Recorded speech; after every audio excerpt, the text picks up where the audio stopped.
JJ you may not be that familiar with timepieces, but what JJ is, it is a manufacturer brand Swiss watch. Now, what manufacturer means is that all of the movement inside of this timepiece and all of their timepieces are handmade in-house. A lot of your big timepiece manufacturers that you're probably familiar with, Omega. Now, Omega started manufacturing their own movements recently, but Tag Heuer alongside the Swiss. So Clive Watch Wrangler, Brian, didn't you promise Tanzio Ansari that Tim would autograph a poster to his biggest fan? I actually did promise that you would autograph a poster for ArchieLuxury and we would send it to him.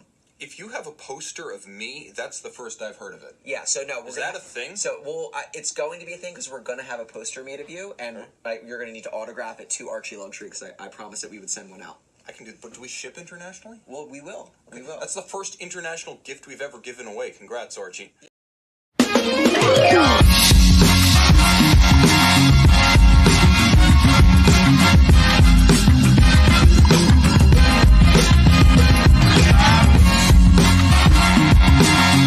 Hello again, I think you're muted.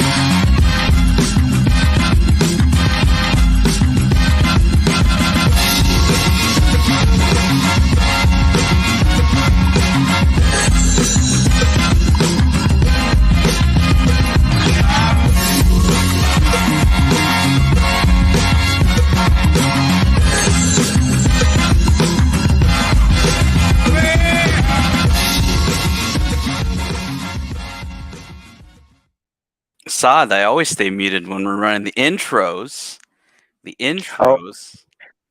Yes, how are you, Mr. Tan, the man? I am good. How's everything with you, man? All good. What's the topic for tonight? We're just gonna kind of go with the flow today. A little Friday afternoon watch talk. Obviously, for those in Europe and Asia, it's evening time, so we appreciate everybody joining. Obviously, appreciate Saad joining me here on the panel. Yeah, honestly, didn't really have a topic. Just thought we'd just answer questions at the chat, talk about whatever you guys wanted to talk about, and yeah, just kind of go with the flow. So, Tan, why don't we visit this Patek's website and you go through some of the basics, the must-have models in Calatrava, and then we go to the grand complications and more advanced models. Sure. Yeah, And absolutely. yeah, We can absolutely do it. Let's just say hi to folks in the chat here. We got Dan, who's in the chat, was the first in the chat after me. Jimmy from Canada says, "Let's go, boys. Have a good show, Tan." And Saad will be listening with the background while working.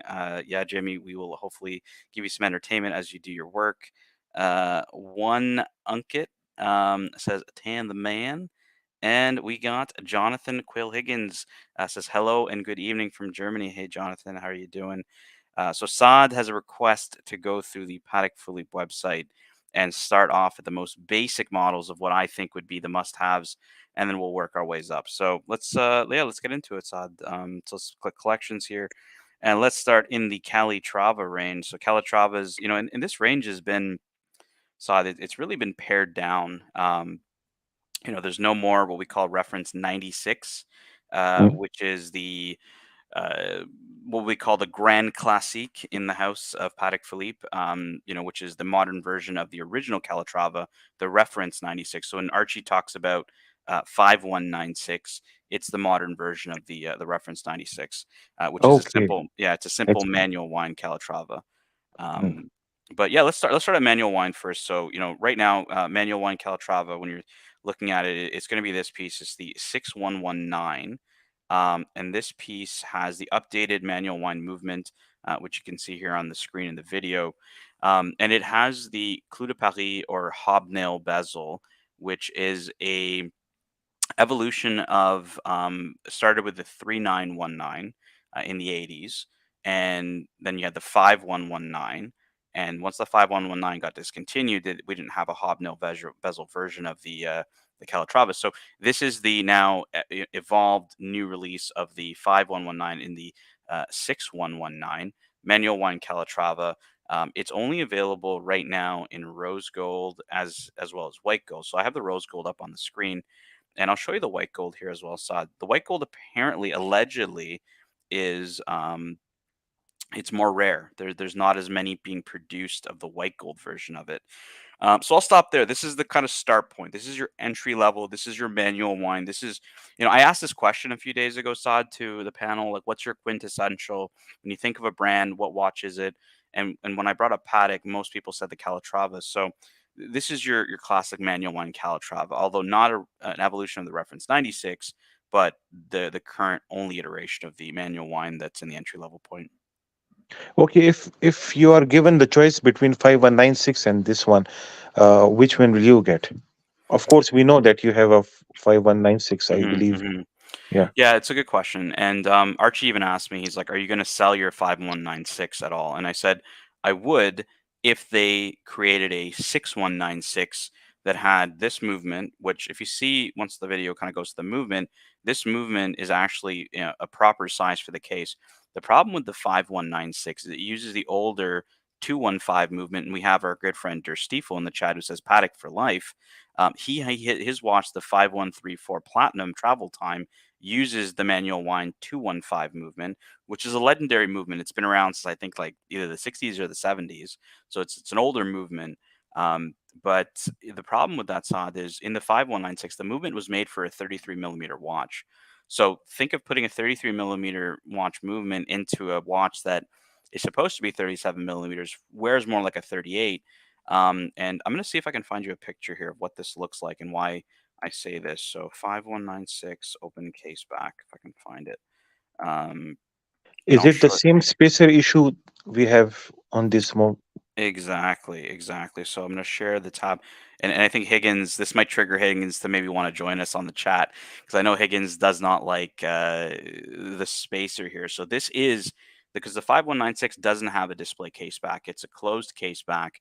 And this is what you actually see if you opened up the case back. You got a very Okay. small movement with a huge spacer in between, right? And so that's not really the best thing in the world. To me, I think it's not modern. A lot of brands are creating new movements that fit the case. And yeah, like, this would be a reason why I would be seeking an updated version of it using a movement like I was showing you here in the 6119 with the updated manual wine movement, which is actually like of the proper size for the case, right? So that would be a main reason why I'd want to switch. I'm not a huge fan of the Clou de Paris hobnail. I don't know, Saad, do you like the hobnail bezel at all? No, I like the 5196 more, to be honest. Hmm. Yeah. It's definitely very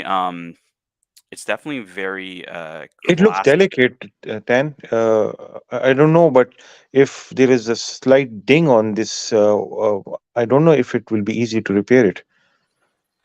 Yeah, you got to be very careful because I think Jonathan was talking about how polishing this Clou de Paris bezel needs to be done well, or if not, you can completely ruin the watch.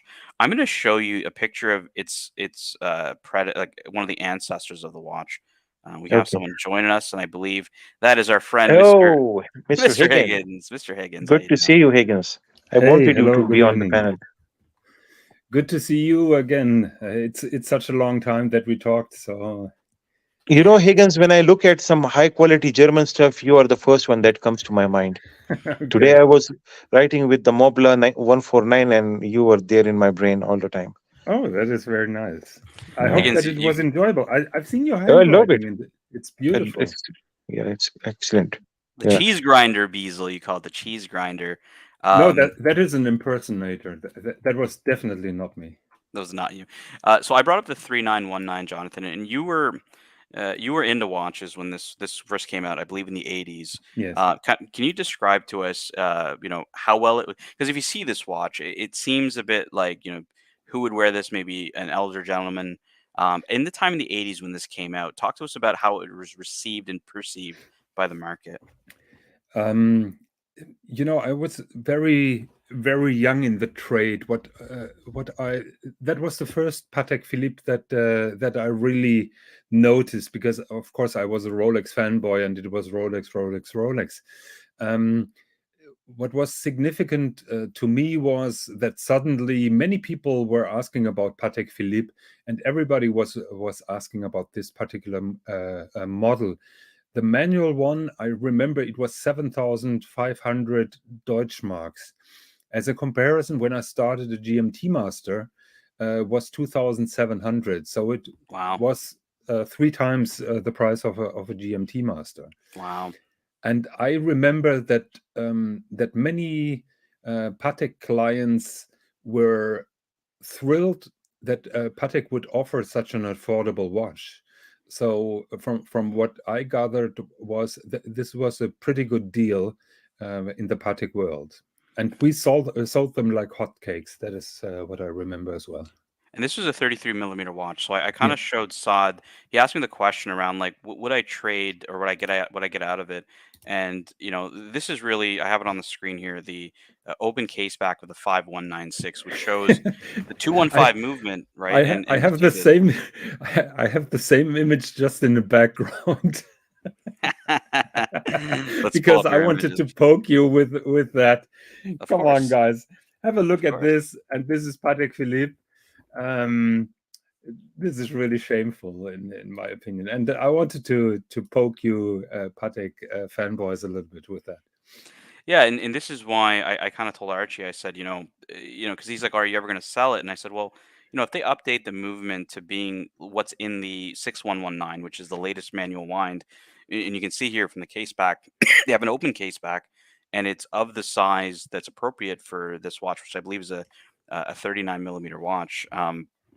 So obviously an appropriate size that's modern, as well as a movement that fits the piece that's modern. So we're kind of going through the catalog here, Jonathan, and talking about kind of the start point of a collector, where they would be looking. So I started obviously with the manual wind Calatrava, and we had a comment here from Der Stiefel, who says he didn't love the hobnail bezel, but it is much nicer in person on that 6119. So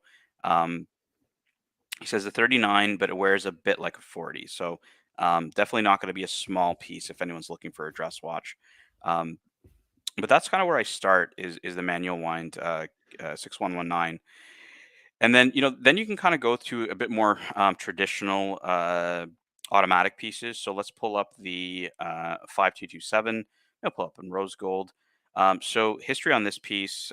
This is the evolution or the newest model of the classic. I guess we could call it the ArchieLuxury Patek. If you guys are familiar with ArchieLuxury, he had the 5107, which had a 315 movement Geneva seal.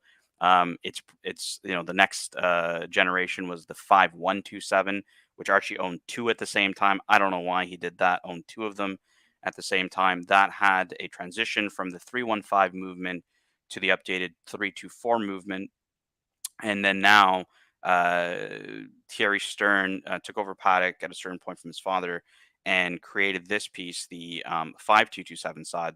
And this watch is the modern version of the ArchieLuxury Calatrava. It's an automatic with a date, Dauphine hands, and I'll show kind of here. You can see these sculpted lugs, and it has what's called a hunter's case back or an officer's case back. And maybe I'll scroll through some of these pictures here for you. You can see it kind of looks like a solid case back, but it's actually a hunter's case back where it has a hinge and you can open it up. And whatnot, but the answer and the interesting one thing about this watch is when Thierry Stern was creating it, he was looking at that other piece that I showed you earlier, the 3919, and he used that as an example. He said, the 3919, he said that when he looked at the three, so we heard Jonathan's take of the 3919 when it came out in the 80s, it was a hit, but in the 2000s and in the 2010s, I believe, when this came out, not too long ago, Thierry Stern used that model, and he said, that 3919 or the 5119, when I look at them, I see an older gentleman wearing them. So he wanted to refresh the Calatrava line to be a bit more youthful, and this was his creation, Thierry Stern, for the updated Calatrava was the 5227 officer's case back. And like I said, sculpted lugs. Saad, Jonathan, what do you guys think of this watch, the modern iteration of the ArchieLuxury? So I think this is somewhat the best entry level Calatrava, or if not entry, this is, I would say, one of the best Calatravas you can have. It has date, it has beautiful case design. It has exhibition case or the officer's case, as you say. Hmm. I think it has everything, and the most important thing for me is an automatic movement. But here, I want to ask this question from both of you: is that would you prefer a manual wind versus an auto movement, uh, or will you stick with the auto movement? Jonathan, I'm gonna tackle this one first because I'm gonna steal a term my friend Jin said. Jin says when you own like 8 to 10 watches in rotation, everything's a manual wind. You know, like literally, it's and it kind of True. goes Yeah. to the fact that like unless you're wearing this watch every single day, right? Do you really need the automatic winding? Because generally speaking, unless you're literally putting this in rotation as an office watch, you'll probably use this as a special occasion watch, and at that point, it may not matter to me or to individuals that may be using it probably sparingly. So that's the way I take it. So I would kind of prefer the manual wind. I'm a bit of a purist like that. I do like the manual wind Patek. So I would go with a manual wind. Jonathan, I don't know if you disagree. I'm very relaxed. No matter what floats your boat, Patek has that beautiful automatic movement 240, which I really adore when I'm seeing it. But I have a question, and I admit that I'm not super familiar with the history of Patek. Hmm.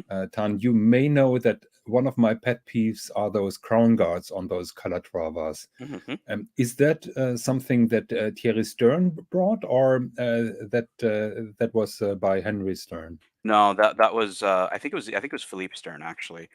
So I'll pull up what Jonathan's talking about here. Mm, So this is the Archie Luxury 5107. So yeah, he's talking about a Calatrava that has crown guards yeah. in it, and I agree. I never really understood it, and I think it was a product of the time, right? You're talking about like this is in the 2000s. Sport watches, we're going to bigger size pieces, and the market's just shifting Mm, from that classic 3919 to, sport pieces. People are buying bigger watches. So I think that Patek Philippe in its design was looking to find a piece that would be relevant to the time. And so, with the advent of just more popularity in sport watches, I think they went and they created pieces with crown guards. So this is a 5107 with crown guards. I'm going to show you guys also, and there's many iterations of Pateks that had crown guards like yeah, even the Archie's. world timer. Yeah, here's the world timer I'm showing you with crown guards here as well. So I really think that they were adhering to what was popular at the time. Jonathan, you said you didn't like it. Saad, what about you? Are you a big I fan of this? personally, I respect Jonathan's taste, and I know he destroyed one Rolex because of the crown guards. But the thing is, I personally like it. It's very smooth. It is a modern-looking design. It makes the watch look bigger, slightly bigger, modern, and it also serves the purpose. Guarding the crown. I wanted to bring this S- comment up, Jonathan, before you respond, just from Trading Profits, because he makes a good point. The sound the 215 movement is also cool when you listen. Absolutely. It's a very smooth, winding movement. My 215 movement, guys, in the 5196 is as accurate as my Rolex's, even though that watch, the movement is, arguably 50 years old or what have you. So very, very good movement. Look, Tan, I love to poke fun of that little movement inside of those watches, and I think I'm not wrong with that. However, in my opinion, the 5196 is the most beautiful Calatrava that they made, and I hope the new movement comes very soon in the 96 case. So that is what I really wish and what I hope for. And yeah, probably Watches and Wonder will bring that to us. We have on the screen a Patek Philippe 5134P. I want to give a big congrats to a good friend of the channel, a longtime OG, Der Stiefel. It's his first Patek. He just got it yesterday, and it's a travel time in platinum using the 215 manual wind movement, which is unusual, but I find that endearing because it's just not something you would expect. You probably would have expected using an updated, well, probably the 315 or the 324 movement automatic that we saw in the 5107 or the 5127 that I showed. But definitely, again, also a crown guard model in the lineup. So let's pivot back to classic Patek. So Saad said this is the Patek that the Calatrava that he perceives as the Calatrava in his mind of what it would look like and what he likes. Let's go to a more modern version of this. So as I kind of told the story with the Calatrava, was how Thierry Stern was looking at the 3919, or the old hobnail bezel, and using that as an example of like what could be he perceived as old manish, and he built the 5227. Now this is a very very new Calatrava, the 5226. What does Swiss call this, Jonathan? Skateboard tape. The skateboard watch. It looks like grip tape from skateboard.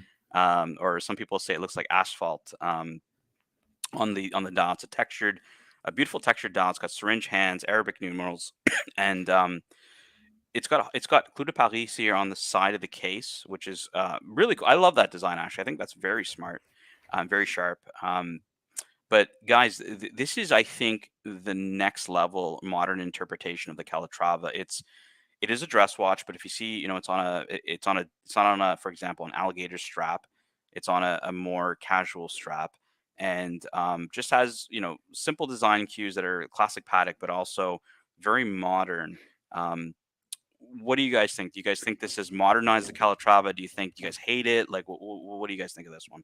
I personally don't like it. I don't like the Arabic numerals on a Patek Saad, Philippe. I love you. I love you. Jonathan, what would you have preferred putting on this? Look, I'm the wrong person to ask with Patek, and probably after this show, I'm going to be labeled being a Patek hater, which I'm not. But I don't like. I never liked that pilot style thing that looks like the Zenith old pilot, and that is basically the design language of those numerals. And every time I see those numerals, my brain just said, "This is not Patek. This is not Patek." Sorry. They repeated that in this limited edition where they financed their new factory building. I think it's 6007 or 6008, something like that. On that steel one. The watch is beautiful. The movement is beautiful. The case is beautiful. I like the Clou de Paris. I like those lugs that are only fixed on the case back, and not really on the case mid. But Patek, please work on those numerals. So, Jonathan, I think Der Stiefel's avatar may trigger you, where it says he's wearing his 5134, and it says Grand Seiko sucks, Patek for life. He says if they only got rid of that nasty Fotina, I think the watch is awesome. So, Jonathan, you and I talked about this, where when Fotina came out, everybody was up in arms, like, oh my god, like why? Who would buy this? But now there's so many watches with faux patina that I believe everyone's kind of getting desensitized by it. Like it's so normal to see it that you're just kind of like meh. So I'm a little surprised that Der Stiefel would say that. Saad, Jonathan, do you guys care for faux patina? Are you desensitized and you don't care anymore? Like, what's your feelings around that? Saad? Saad only likes real patina. He doesn't like that faux stuff. Oh yeah, the patina. Patina is this second word to damage, something which is damaged or used. We call it patina in good words. Yeah. So Saad's not a fan. I have a slightly different opinion, because Saad is, of course, a perfectionist, but he's also a realist, and all those high-end older watches, particularly Rolex and also Pateks, when they have lume, they look like that. And I think when you're sticking only with that perfectly wide lume, it becomes a little bit boring over the years. And Tan, you and I, we had the discussion with my glass fitter CQ that has that false or fake patina, and I really like it. It gives it a character that it doesn't have, admittedly, but I personally like it, and it gives that little warmth. I've been talking about my Porsche design watch, where the PVD is flaking off, and I kid you not, I kind of like it because it was too perfect when everything was perfectly spanking new, perfectly black. Because this is a 50-year-old design, and it's officially mine, and I can live with the imperfections.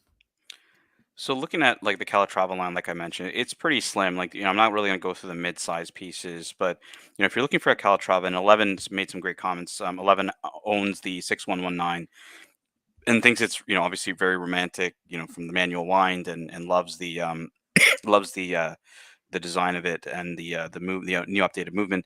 But if you're looking for a Calatrava, you really, as a man, you're really only going to have a couple of choices, whether that's the manual wind entry level 6119, the 5227 automatic, or the 5226 automatic, which I believe is more of an update to the 5227. I'm going Tan, to move. let me stop you in your fanboydom. Mhm. Wouldn't it be great if they would be if they would update the 5196 with a modern movement and Well, yeah, present I it? think that that's what they're going to do. Like, I'm anticipating either this year or next Mm. that the reference. So when we talk about Calatrava, guys, when you hear the word Calatrava, so history of Patek Philippe was Patek Philippe, the original company, um, was under financial turmoil during the time of the Great Depression, that era, and the company was looking to be sold, and there was two buyers essentially that were going to potentially buy Patek Philippe. One of them was their movement designer, which was Lecoultre, and another would have been the Stern family. Stern Frere was making the dials for Patek Philippe, So Patek and is a Phoenix brand. well, hold on. They bought the rights. They bought the rights from the owners, the original owners. Ooh, So, false flag, false flag. so they never went under. So the company was in turmoil. The predecessor to JLC was the movement maker, and the Stern family, the Stern Frere, were the dial makers for Patek. And as everyone knows, the Stern family ended up winning out and buying the company. And their watch to save the company. Think of like the AP Royal Oak to Audemars Piguet. Their watch that saved the company was the Calatrava. Now that Calatrava was the reference 96, and I'll pull up a Calatrava reference 96 for everyone to kind of see when we're talking 5196 and all these reference numbers, like what does it mean, in terms of like the origin of what would be known as the Calatrava. So I'll pull up a reference 96 here real quick. And you guys can see here from a design cue, Dauphine hands, small seconds, classic Calatrava case. Like, you can see, from this original reference, the evolution of this watch into the modern era of the 5196. So what Jonathan's saying is, he's saying, I'd love to see it being updated, and I agree. And in the house of Patek Philippe, they refer, the nickname for this watch is Le Grand Classique. So whenever you hear Archie saying a Grand Classique from Patek Philippe, he's referring to this watch. And because it's such an important watch to the company, it may not be the most popular watch, but it's such an important watch to the company that this brand, I believe, will never discontinue this, as long as the Sterns are running it necessarily. So I do believe there's going to be an update. I don't know when it's going to be, but that's a bit of the long-winded history of the Calatrava, and what it is today. So, from my understanding, from what I just heard from you, the Mhm. 5196 is the classic Calatrava, the It best. is it is the mod. Think of like the Porsche 911, right? Hmm. The Okay. Porsche 911 is the evolution of the original 911 that was created way back when, I believe in the 60s, by Porsche, and they've gone through like multiple generation iterations. You got the 911, you got the 964, you got the 993, 996, 997, 991, and now they're at the 992, which are just they're just body differences in the 911, but it's still a 911, right? It's the same story. Is This was the reference 96, which, and I'll pull up the modern iteration, the 5196 Paddock, and you'll kind of see, what I'm talking about, in that this is the modern iteration of that piece that originally was a creation of the Stern family when they took over Patek. And by the way, we got the Rancher joining us. Hey, Rancher, how's it going? Hello, Rancher. Aren't all German families Stern? Ooh, Jonathan, are you Stern? I don't know if you're Stern or not. I'm not. I'm not, and I think they are German speaking Swiss. But I was just waiting for the Rancher to show up when the discussion is about patina or something like that. It was just about time that you join us. Well, actually, at one point I had some of the most exclusive patina in the world. Patek Philippe Aquanaut patina.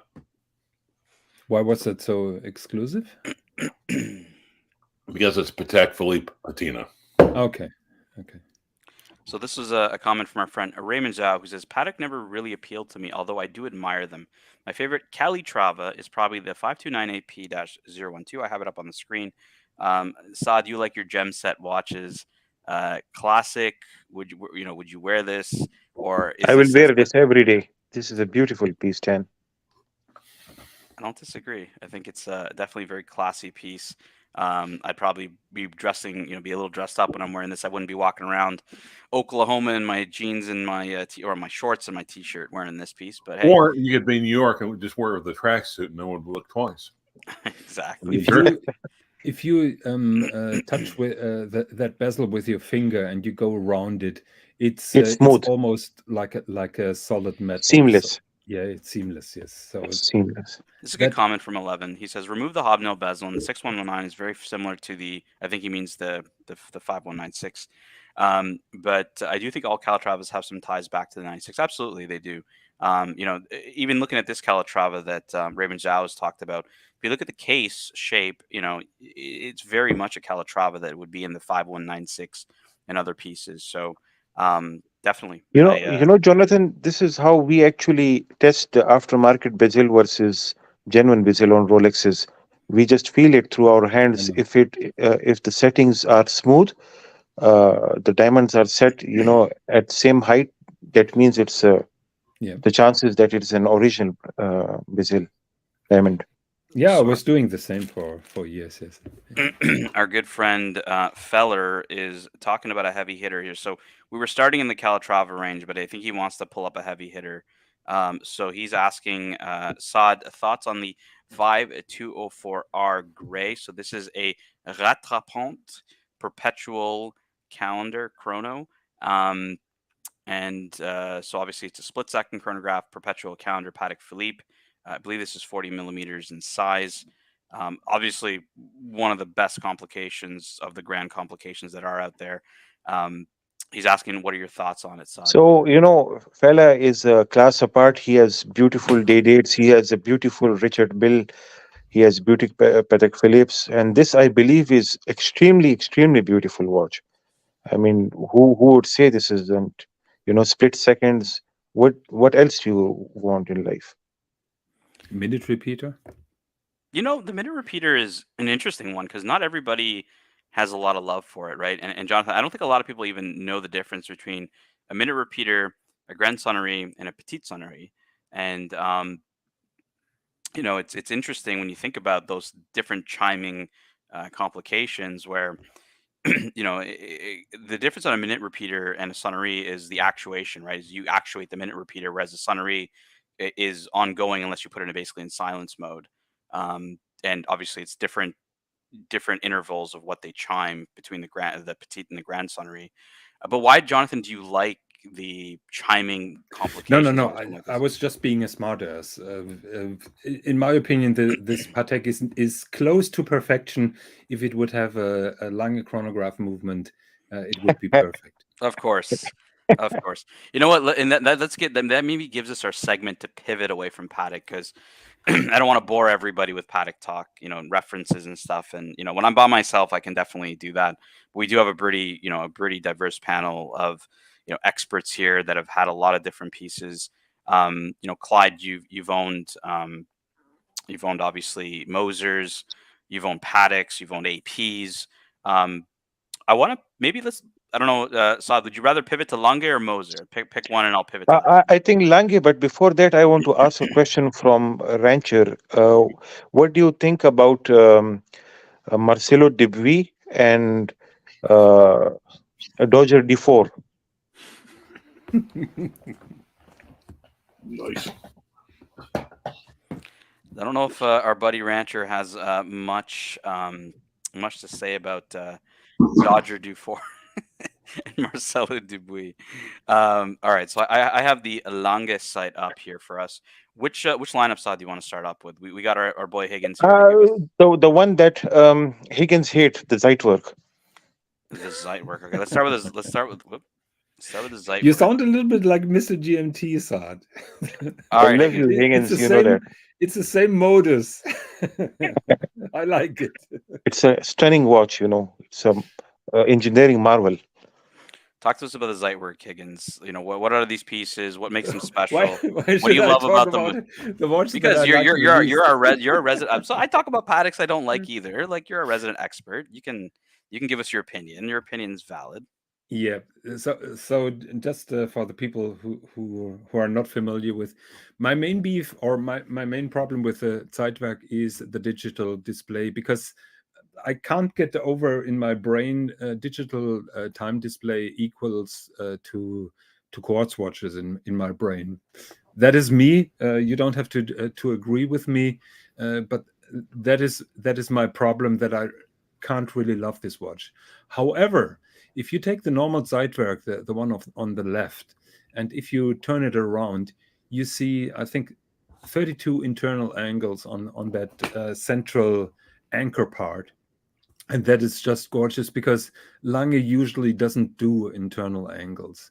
But here on this watch, they made it on the new variant, and I totally love that.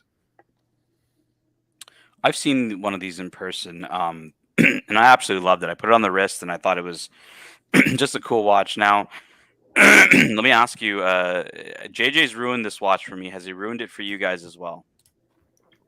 I know exactly what the you're T-shirt talking about. comment that he said, huh? Yeah, I can't unsee it. It's like when Clyde did the fuck you with all his watches on the native blanket, and Archie is reviewing the watches one by one, and no, you just can't unsee it. Well, Clyde has it up on the screen here. I'll show it to you guys. Actually, I went through that development, and you can unsee it. Or it's like I'm the kind of Speedmaster. over it with it now.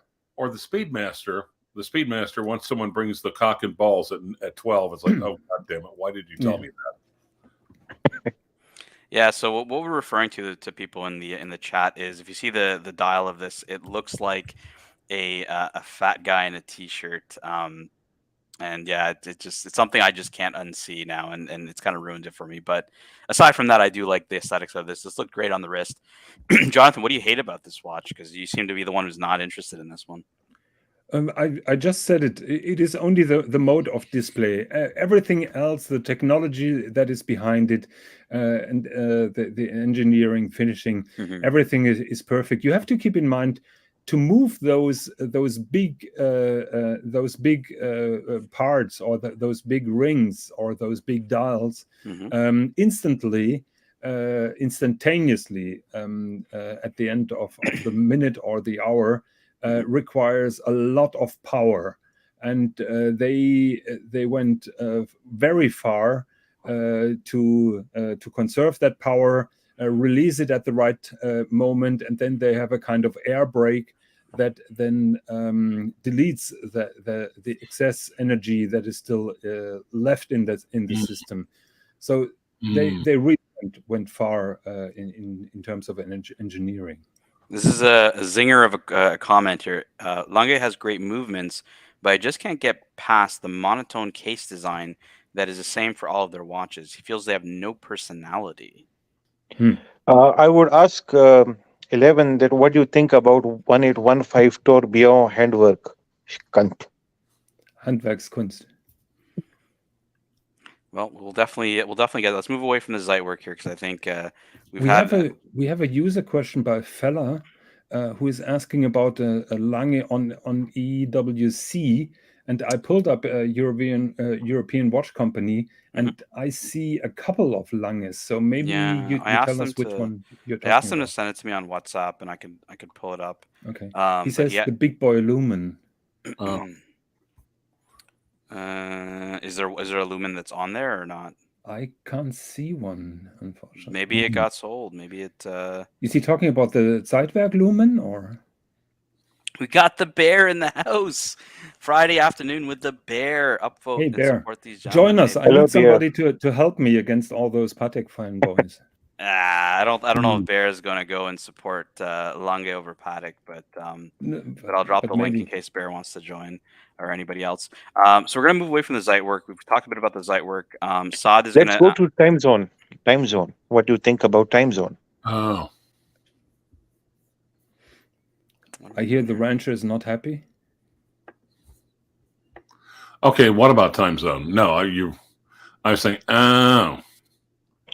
So which watches do you want to go through? We're going through lineups. Lange 1 time zone. Lange 1, okay. Oh, okay. Grand Lange 1, Little Lange 1, Perpetual. These are some beautiful watches. Yeah. Time zone. Left side. This one. All right, Jonathan, take it away. Lange 1 time zone. Saad wanted to see it. So stunning. I think, Jonathan, no offense to anybody, this looks better than Patek World Timer. Well, you're only offending me. You're not offending Jonathan. You need to say it looks better than the Benjamin Chi World Timer. I would say everything looks better than a Patek World Timer. No, I'm just kidding. It depends if Cloisonné dial is really one of its kind, and Lange doesn't offer that. So I personally would take a Cloisonné Patek over this Lange time zone. But what people usually don't realize is how nice they did with the daylight saving times. So when you set a city where there is a daylight saving time, that little arrow turns red. So it gives you a signal, be careful, this particular city has daylight saving times in the summer. Right. Amazing. Yeah, look, and by the way, Jonathan's World Timer is going to go up significantly in value if all these countries decide to scrap daylight savings time. And his World Timer actually works pretty much every month of the year. So fella did send me now on WhatsApp, so I'll pull up the watch that fella's talking about for Jonathan's assessment of the moon phase Lange 1 lumen in platinum. Well, what cannot be right with that? The only criticism that I have with the big Lange moon phase is I'm not a fan of that big moon phase, but with the lumen I can live with it, and I accept it. I appreciate it. Come on, John. I think you're nitpicking here. That moon phase is beautiful. I'm German. We are always groaning, moaning, and always negative, and I want to live up to that image. No, this is perfection right here. Look, I'm just trying to balance it a little bit, because people have been calling me the Lange fanboy now for years. So let me be a little bit critical with my favorite brand. That's fair. Fair point. Fair point. Der Stiefel says, I like the World Timers, but I can't get past the whole daylight savings time issue. And honestly, for me, when it comes to Patek, because when you think of Patek Philippe complications lineup, not the grand complications, but the complications, you got a couple of main ones. You have the chronograph, you have the world time, you have the annual calendar, and those are generally the major complications you're going to get from Patek Philippe. And for me, the world, I'm not a big fan of chronographs myself, so I don't really care for it. World time, I feel the same way about this Der Stiefel. I want to buy a watch that I can use, that the fact that it'll be off a number of times of the year kind of fikes me off about world times. But and that's why I kind of gravitate towards the annual calendar, because I do feel it's one of the most usable complications that you can have in a watch. So I disagree with Der Stiefel. I think that is the proper name. You're not, in my opinion, you're not getting the concept of a world timer. I said it before. it doesn't really matter if the time at a certain time zone that you read on your wall timer, it's 8 or 7 o'clock. This is irrelevant. That's true. So, because if there's anyone that appreciates the vital importance of having the exact time in a different time zone, it's the Germans. Yeah, exactly. No, but the entire purpose or the sense is that you're not calling your business friend at the other end of the world out of bed. Benjamin Shee said it so beautifully. A world timer is something that you travel in your mind. You travel over the globe. You travel over those cities that are on the city ring, and you connect that with memories that you have in your brain. So it's a very romantic complication, which has a little of a purpose. And if you're using the world timer that way, it doesn't really matter if it's 1 hour earlier or later. You get the idea if you can call your business partner or not.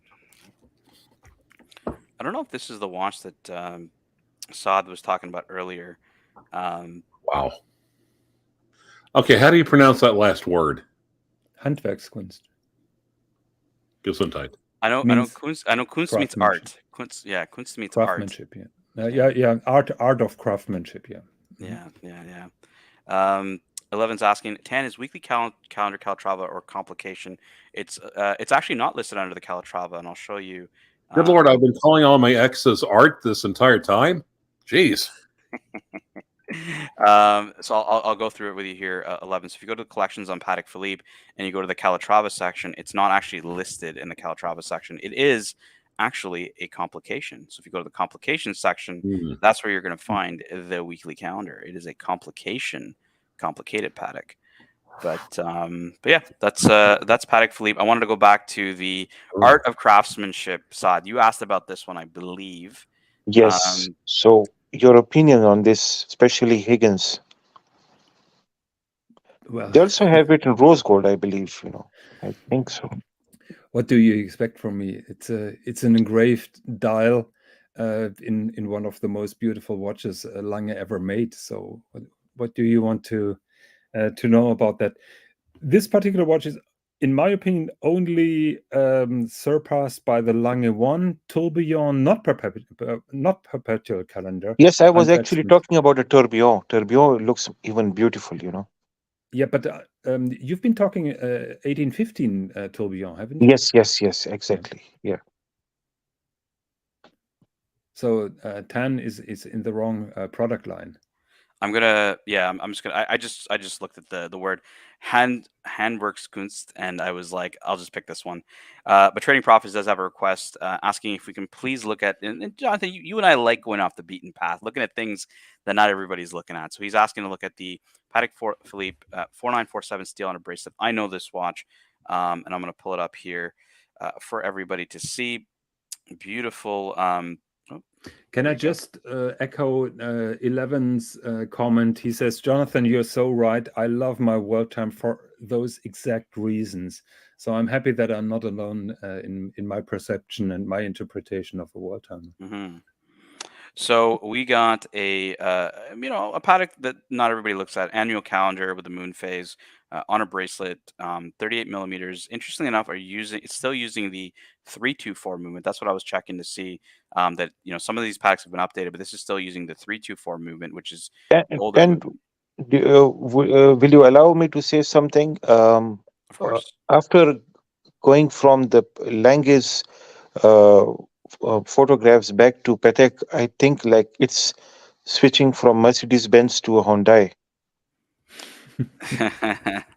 Well, this is obviously a different level of Patek, right? I think if we found one at the same price range as the Lange, it may change your mind. But our friend Trading Profits wanted to talk about this one, an annual calendar. This one is not very well loved. It is a 38 millimeters, so it's not a small size. I actually don't mind it specifically. It's using, like I said, the 324 movement. But this one, I know that it came up for sale. Somebody in JJ's watch group was talking about it. I think they were able to get one at retail and they kind of passed on it. But they are seemingly available at the authorized I would pass on it at retail as well. Yeah, I think it was just something that, because these days nothing's available, right? So this was something that did come up. But yeah, I don't dislike it. It's just it's an annual calendar that nobody really talks about. So I think Trading Profits wanted to showcase it on the stream for everybody. But Hold on. go ahead. We're holding, Clive. We're holding here. We're holding it. Phone call. Sorry. Okay. Back to Lange for us. And okay, so I'll move away from the Lange one. We've looked at Lange ones. Let's look through another lineup here. Saad, which lineup do you want to go through? I have sent you a photograph on WhatsApp. If you can share that with us, or if you have the Oh yes, I see it. Let me not dox anybody. Yeah, that is the most important thing. Yes. This one. Ooh, yeah. Mm-hmm. All right. I know that I've Saad sent me this before, Jonathan. Yeah. And he loves the oversized. He just loves how his oversized tourbillon in the center there, at the center at the bottom. Jonathan, your thoughts on this one? It's He's gorgeous. speechless. No, Jonathan, you say one of these sucks at least. Come on. No. That I can't criticize on that. The dial, I presume, is done by the same people who do the beautiful dial for the Moritz Grossmann Tremblage. I'm pretty sure it's the same technique. It's the same way of doing it. It's an absolutely stunning piece. Now, to put water into Saad's wine, this is not a fusée chain. And I'm a big fan of the fusée chain. So I would go Lange, the traditional tourbillon over that. Can I ask you a question, Jonathan? Yeah. So, obviously with Patek Philippe, you can visit the museum when you go to Geneva. When you go to Glashütte, like, is a tour of the facility limited to owners? Is it done through the authorized dealers, or can anybody just walk in and do a tour of the facility and or a museum? I don't know if they have a museum specifically for Lange, but I don't know if you've ever been or if you know what that experience would look like. I'm currently going through that process because I try to get an appointment for a factory visit. So the good news is the factory is open for visitors. The bad news is everything has to be arranged via a boutique.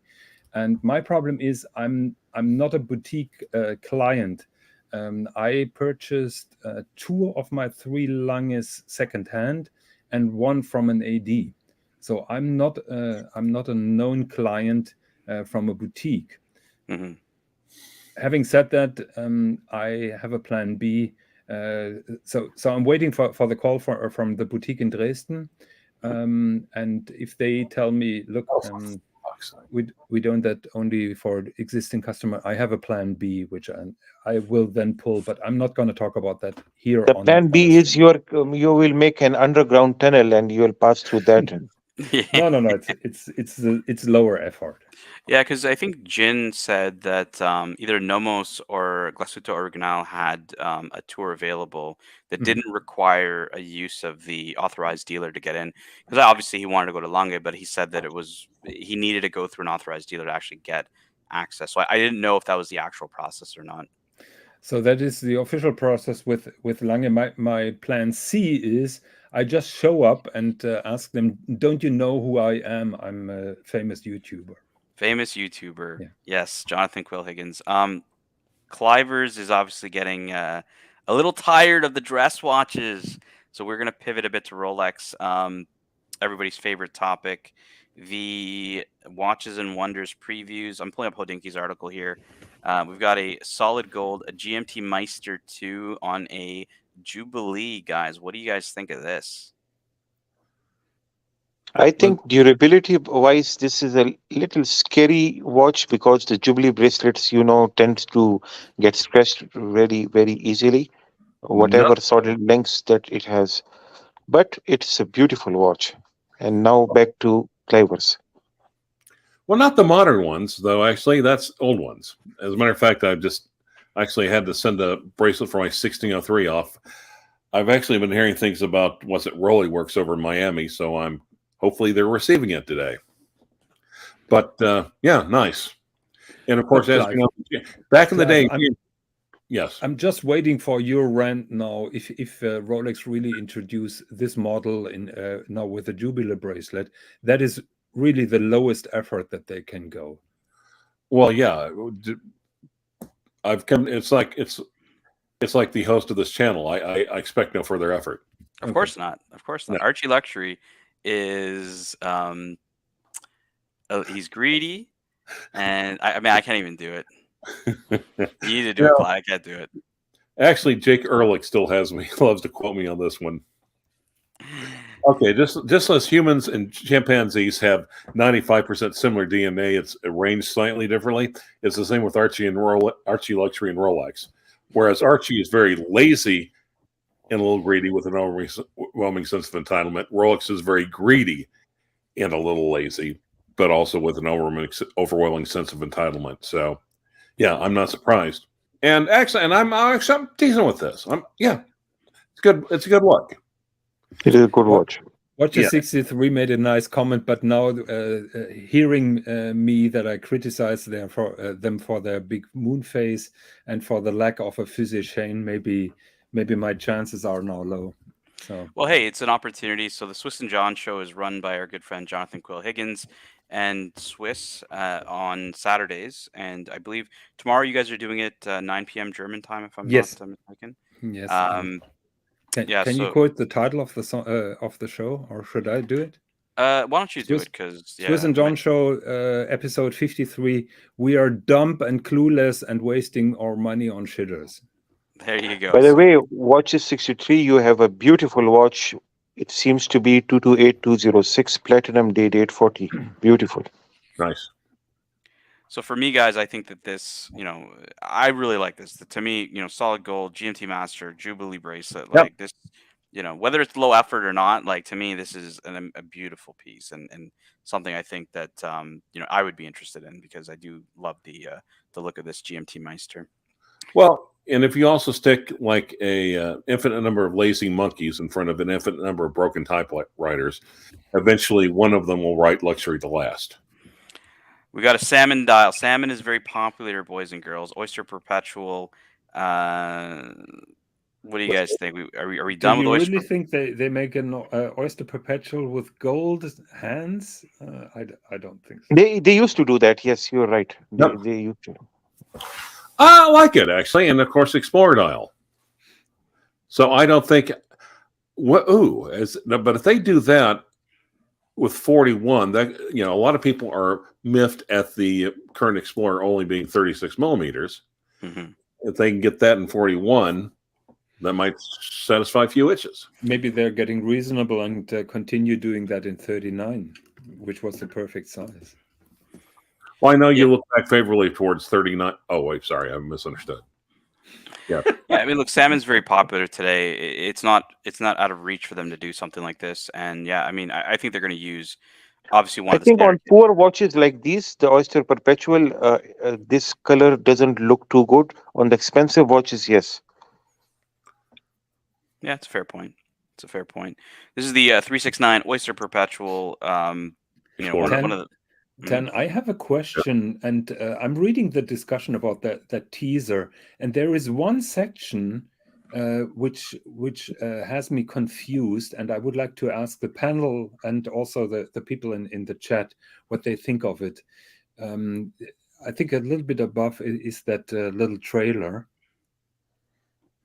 Yes. Okay, let me pull up the trailer. Can you run the trailer? I'm going to run it. No, before you run it, have a look. We see here apparently an ice blue dial. What you see on the left is a marker that looks like a Submariner marker. If you look closely, you can see a round marker passing by and then an edgy marker passing by, just like that triangle on a Submariner. And I haven't seen a discussion about that. Yeah, there's a discussion around the fact that they may do a platinum Submariner with like an ice blue dial as the 70th anniversary model. But the introduction is showing a road, which then indicates a Daytona, probably. Could be. Let's watch the trailer. I'm going to mute the sound just because I don't want to have any copyright issues. But I'll mute the sound for everybody. We'll just play it.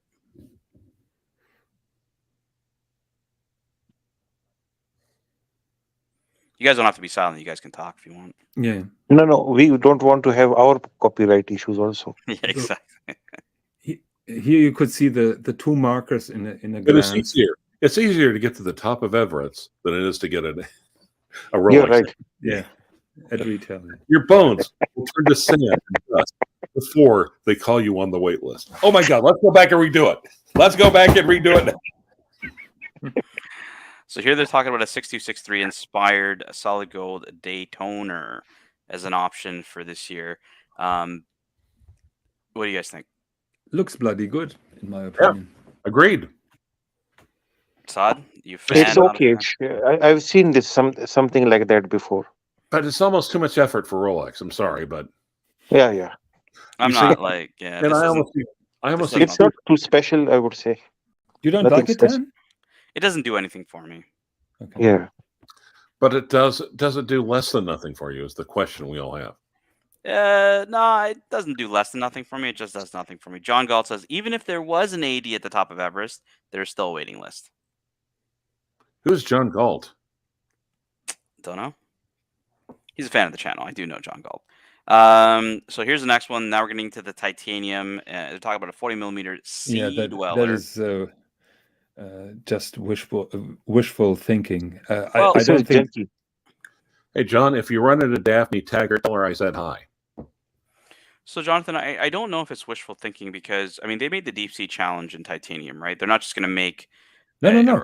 Sea dweller in titanium is totally okay, but not in 40 millimeters. I don't think that they will go back to 40 millimeters with the sea dweller. Yeah, okay, so there's two parts to that. Yes, 40 millimeters, I agree. There's no real point. Why go smaller than the sub with the sea dweller, which is always, Why take the Explorer back to 30 from 39 to 36?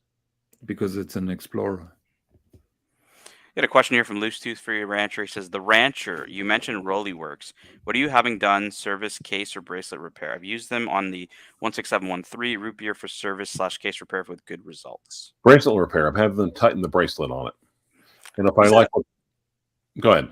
I was going to say, who's that other guy that people use for... The guy in Hong Kong. Michael, what was his name? Michael Young. Michael Young, the magician. They actually take the bracelet magician, but really takes a shot at him and says, "Hey," and as opposed to other people, we don't ship it off to another country to have it done. We have it done here locally. So before you might want to ask other people, where is the work actually being done? So it's like, wow, shots fired. Michael Young, you ruined a set of hands on one of my watches and lost a set of hands on one of my other watches. Just saying, he does. The problem is, Higgins, when he himself used to do work, I believe the quality was very high. Now I see some people having complaints on the bracelets also. Well, you know what he's doing. He has his people in China. So he ships all those bracelets to China and have them refinished there. And how is his watch company going? What was its name? Undone, something like that. Undone. Do you know about that? His watch company or? Yeah, he had his own watch manufacturing company also, Undone. I don't know that. Undone, yeah, no. So Jonathan, this was a while back. Archie, I think, was like either... they had requested they sponsor. So Michael Young eventually was trying to move away from bracelets, or maybe not move away, but add as an additional business from just bracelet repair to building the undone watches. I remember this was years ago. They were reaching out to all the YouTubers. I think like Bark and Jack got an undone watch, and then Archie, and I believe TGV. But it's been a long time since I've heard of it. Clive, you were around during the undone days. I don't know if you remember that. He's a super nice guy, Michael Young. Nothing against him, but I'm a little bit miffed that he lost my hands and ruined. You don't have hands now? I still have. Yes, Jimmy says Archie is the king of undone. Yes, it was. Man, I'm gonna bring that up with Archie tonight if he remembers undone watches, because that just is like I'm surprised Clive doesn't remember because he was around during that era. Well, it's like Just like then, if anyone sends Archie $20, well, you know, let's face it. Well, you know what's funny? Archie still does the paid reviews, and Archie has been sending he's sending a couple of signed luxury to last copies to a few of us, and you know a lot of punchers in the chat are saying, "Hey, like if you sold this, I would buy one." And Archie is just he's so lazy Yeah, that he just won't doesn't do it. even bother. It's like come on, man! Like you do paid reviews, it takes you more time than sign a fucking book, man. Like come on. But so anyways, back to watches, guys. I do believe that they'll do a titanium sports piece because I don't think that they're just going to do the deep sea challenge. I think they're priming themselves to make other titanium watches. But Jonathan, you think 40 millimeters, sea dweller is not going to happen? Saad, Clyde, do you guys agree? Disagree? It's Hate it, love junky it? for me, so I'm not into this here. Clyde, would you get a titanium Rolex? No, not really. I mean, I think probably limited edition, first blah blah blah. Who cares? No. Now, if you're gonna wear something like that, you want to But feel it's Rolex titanium. It's RLX titanium, yes. We've got a Everose Datejust 31 pink Floridal. This is the Jin Tingler watch. Our friend Jin would be interested in this. Loves girly watches, loves floral pink watches. Do we want to skip this one, guys, or do you guys want to go over this? Yes. Skip it, yeah. Skip. All right, let's skip this one. If Tingler's listening, he wanted to talk about it, he can hop on. All right, this is a bit of an interesting one. Solid white gold dial Explorer 36. I brought this up a couple of weeks ago, and now everybody's copying my shtick. Well, I think that we're going to tell everybody you copied their shtick, and Jonathan likes to plagiarize, is what we're going to tell them. I never do that. Look, we've heard about the white dial Explorer one. A lot of people have been asking for the white or the polar dial.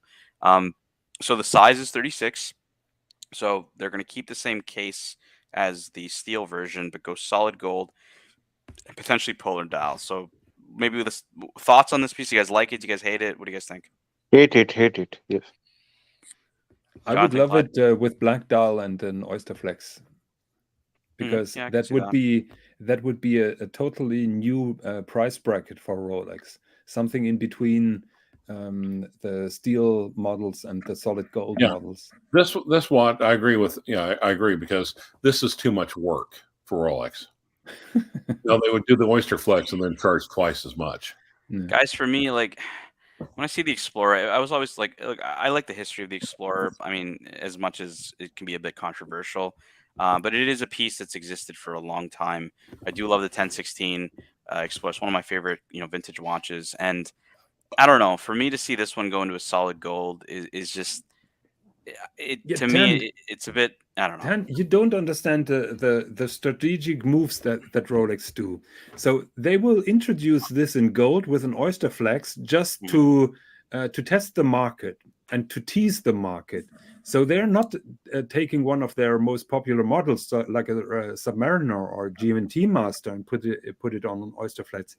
They deliberately try that out on the Explorer. Actually, I think they're trying to outright titillate the market.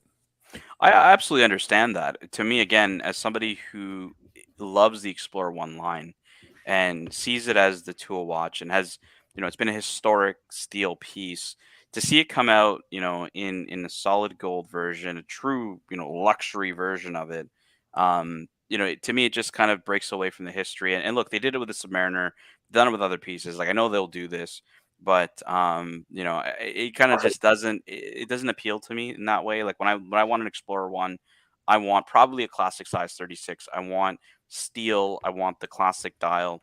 To me, it's just it doesn't appeal to me as a buyer. But think, who's the buyer, Jonathan, for this piece? It's a 36 millimeter. Why would you buy this? It's a girl's watch. The tapering on the lugs on these watches are, very, very harsh. So it looks like it wears a very small. It wears like a 34 millimeter. Yeah, and Picar's 1970s kind of got it right here, right? He says that he tried the two-tone Explorer 36, and he says it was too small. So maybe exactly. Maybe it is targeted towards. But all the beautiful women will wear a gold Explorer with an oyster flex strap. Mm-hmm. It will look amazing on them. That makes sense. It makes sense. And probably Rolex is coming to their senses and beef the Explorer up again to 39 millimeters. Jimmy says, And get upvote the range show, right. boys. Great watch talk with Tan, Sod, Higgins, and the Ranger. Not the Rancher, but the Ranger. The Tudor Whatever. Ranger. Let's keep going here on this article. So that's one of them. Which is better than being the Pluto Ranger. Yeah. Titanium Milgauss with yellow lightning bolt. This is controversial, boys. Now we're getting crazy. Titanium Milgauss. Makes sense. The metal with the Milgauss. Obviously an unusual, quirky piece with a yellow lightning bolt. What do you guys think? I like it. Does anybody hate it? I have the feeling that Rolex is getting a little bit tired with the Milgauss.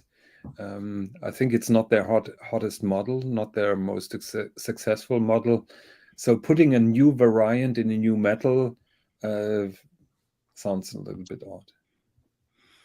Thomas Broadbent says 70th anniversary Explorer Titanium 70th anniversary Mount Everest Summit. Okay, that's a good point. Now, also, if you're a younger person, you can buy that watch and look at it, and you experience life as an older person who's starting to develop cataracts. I think for the Milgauss, like Jonathan, like you talk about the 1,000 Gauss, Milgauss, the word Milgauss, is a bit outdated given obviously like the Meta certified movements that are out there. Even I think with Tudor has a Meta certified movement. Any Meta certified Omega is far superior. I would want these guys to truly make an egg magnetic watch for the Milgauss for it to be relevant to what its actual purpose was originally made for. But right? You know that IWC tried that, and it was so bloody expensive that they scratched it then at the end. They made the engineer super anti-magnetic based on an ETA movement. And look, everybody's talking about the Milgauss in terms of like the design, like what could they do from the design perspective of the Milgauss. I'm looking at it like I think its purpose is obsolete, and they really need to update this movement or update this watch in and of itself to be relevant, and or just scrap the piece altogether. Like yes, scrap it will be the best. I think it's going to be scrapped. I'm with Saad. Scrap the Fiker. Can I get that in a t-shirt? Jimmy says almost any watch is anti-magnetic these days. They need to update this possibly, right? Like it's just the term Milgauss is a bit outdated. But like he said, almost every watch is anti-magnetic. So what's the point of a Milgauss? Even if you make it super duper hyper thriller anti-magnetic, there is not really a point. And like I got the point back in the day when the 6541 came out, where it had a purpose and its quirky design was made to be for the scientists that were using it, right? Like I get that. In today's day and age, when almost every watch can do what the Milgauss does, where does it really fit in, right? Like I don't understand it. And okay, they put it with titanium, making it a bit more quirky, bit of a different design to make it more quirky. But if you use the same movement or you just don't update it, like I don't know. This is a fail for me. Yeah, and the same thing with the date just. I mean, come on. Every watch now has a date. Why do they still have the date just? Yeah, but I think it's beyond that, right? It's the date just is it's a historical piece for Rolex. And the Rancher. But the Milgauss, I don't think has the same. I don't think it has the same place in the lineup that the date just does. So. The point is another model for Rolex to sell. I get what Higgy is saying, but people would eat this up because it says Rolex on the dial. Yeah, there's some people who love this watch, who love the Milgauss. That's their favorite watch. I don't think that's Saad. I don't think Saad likes the Milgauss. Let's be blatantly honest, gentlemen. At Watches and Wonders on the first day, Monsieur Dufour can take the stage in a $10,000 suit, drop his pants, drop a deuce on the stage, pull up his pants, give everyone the figure, and walk off. And everyone rushed the stage with knives and forks. Logjam2 says the Milgauss does less than nothing for me. Yes, I agree. Speaking of Dufour, Clyde, we were talking about Dufour on the show a few days ago, and Archie was like, I don't like these these niche brands. And it's funny because he used to say that about Lange and he used to say that about FP Journe. Yeah. And now he's obviously changed his mind on them. But he was talking about Philippe Dufour. And I was like, have you not seen the simplicity? Like, how do you not like this watch? Like, why are you saying this? And, me and Higgins kind of got into it with I like it afterwards about that.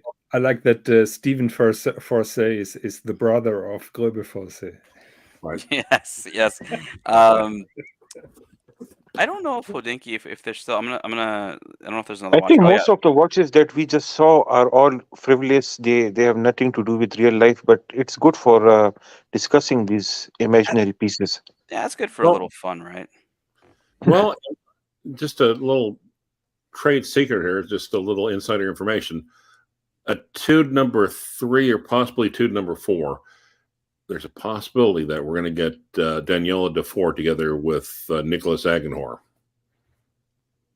Agonise. Agonpit. Who is Daniel Dufour? Nicholas Viderect. It's a daughter. It's a daughter, right? Ah. Nicholas Viderect, yes. Daniela Defour.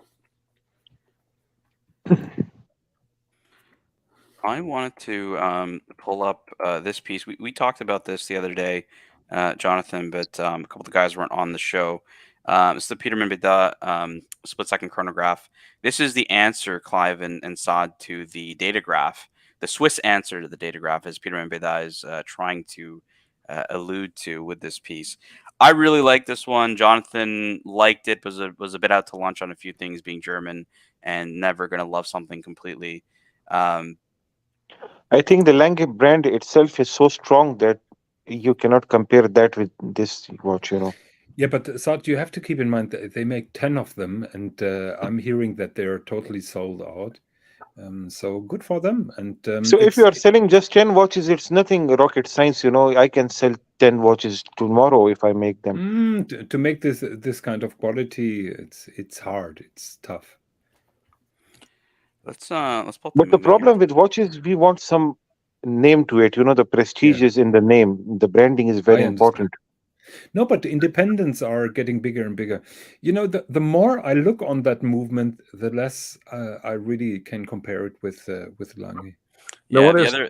Go Which ahead. movement is that? Which movement is that, by the way? That's their own movement. A what? It's their That's- own movement. Who's on movement? Peterman Beda. Gesundheit.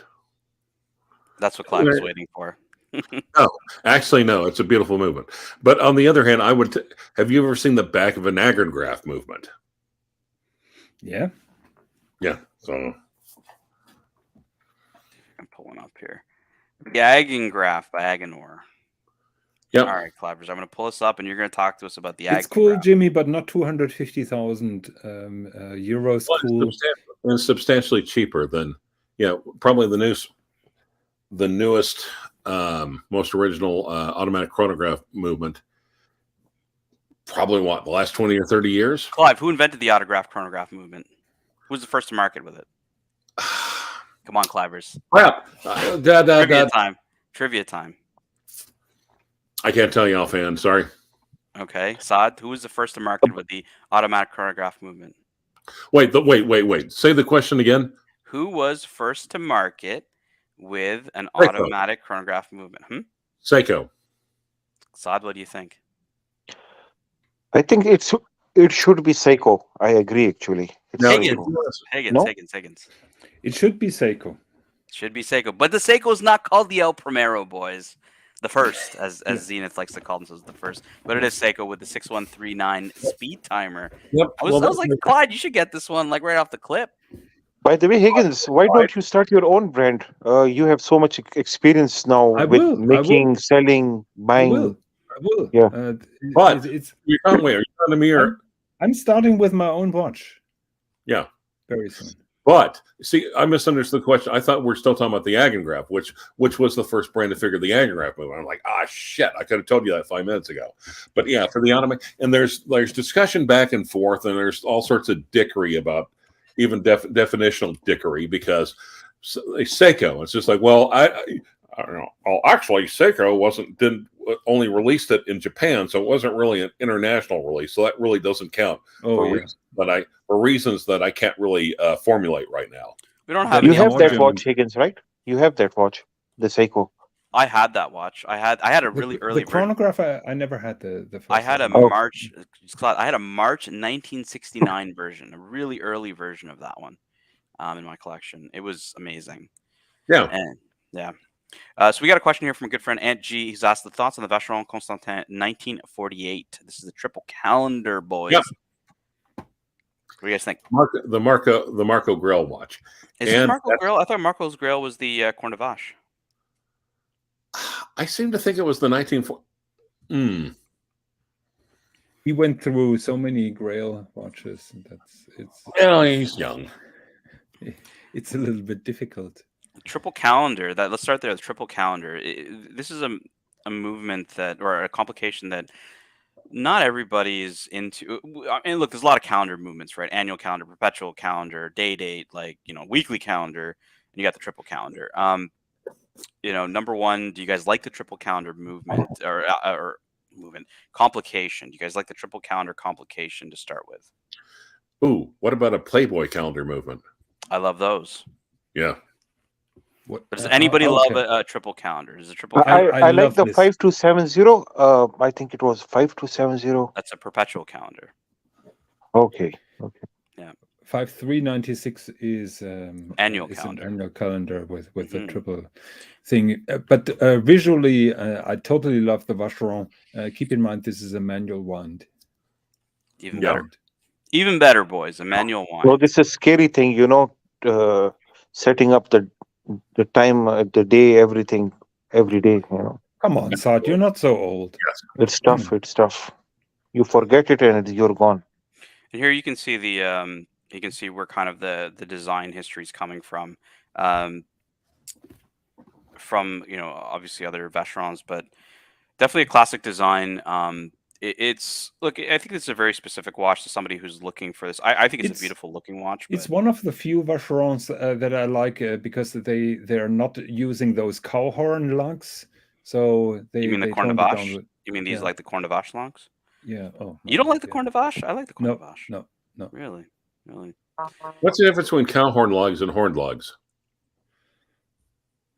That is a good question. I think I'll reserve that for ArchieLuxury, the horned expert. But yeah, look, beautiful watch, Archie. Yeah, it's beautiful. I think everybody on the panel likes it. It was just really the triple calendar complication. Is he a horn expert or a horned expert? Horned expert. No, but Tanzil, seriously, for a second, that triple calendar layout with those two windows is not easy to get right. There are many watches that look odd, but this is really perfection. Case looks pretty nice here, right? Yep. Like it looks like welded lugs. This looks like a small watch. What is it? 36, 37? No, 39 or 40. Yeah, it's a 39. It doesn't look small. Here, I'll pull up this picture for you guys. No, it's actually 4.5 millimeters. Ooh, really? That's thin. No, wide. Like what? I'm like, that's thin, 4.5 millimeters. P-Cars 1970s. Love it. Are these old triple calendars JLC movements? Ooh, good question. Do you know that? Let's have a look. Let me do a little Control F movement. Yes. It's Vacheron Constantin's caliber 4400. Does not say that's a Bosch from JLC. I'll pull this up.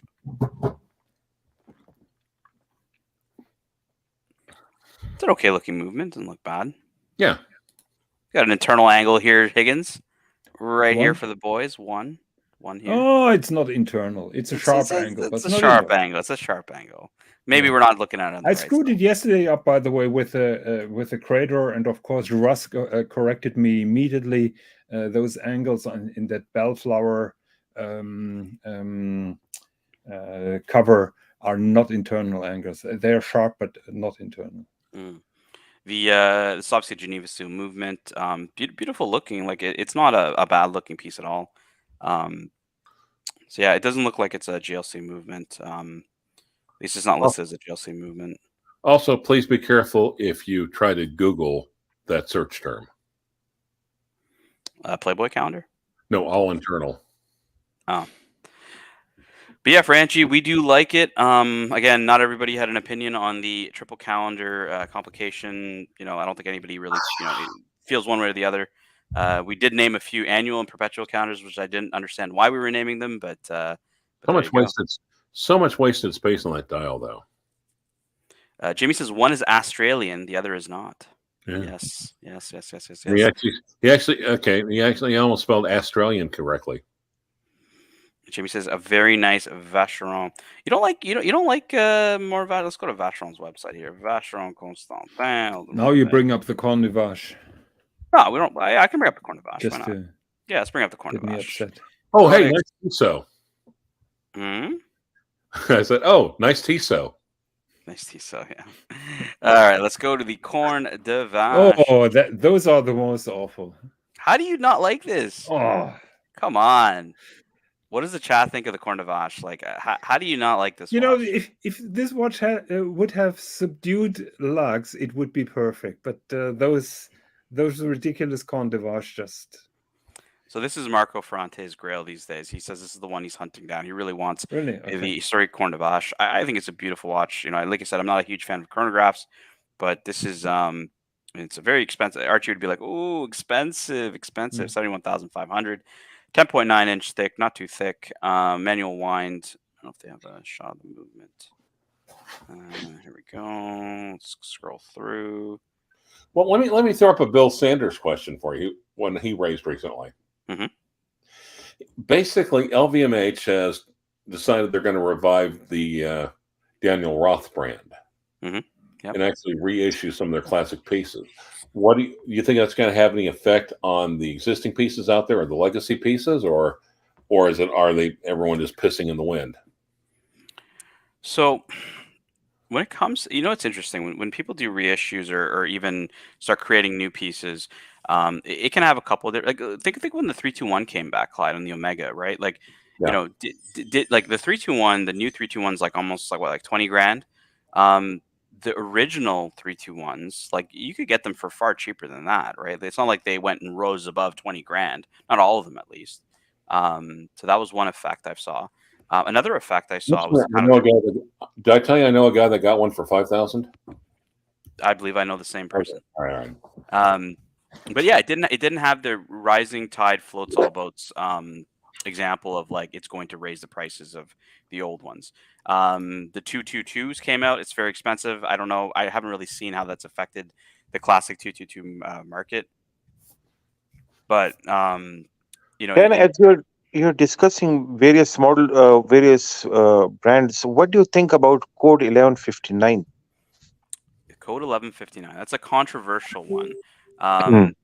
Look, I think its design was a little over thought out by AP. I think that they, there's certain code. I'll bring some up here just to make it easy for us. Audemars Piguet Code 1159. I figure out what a Code 1159 means, basically.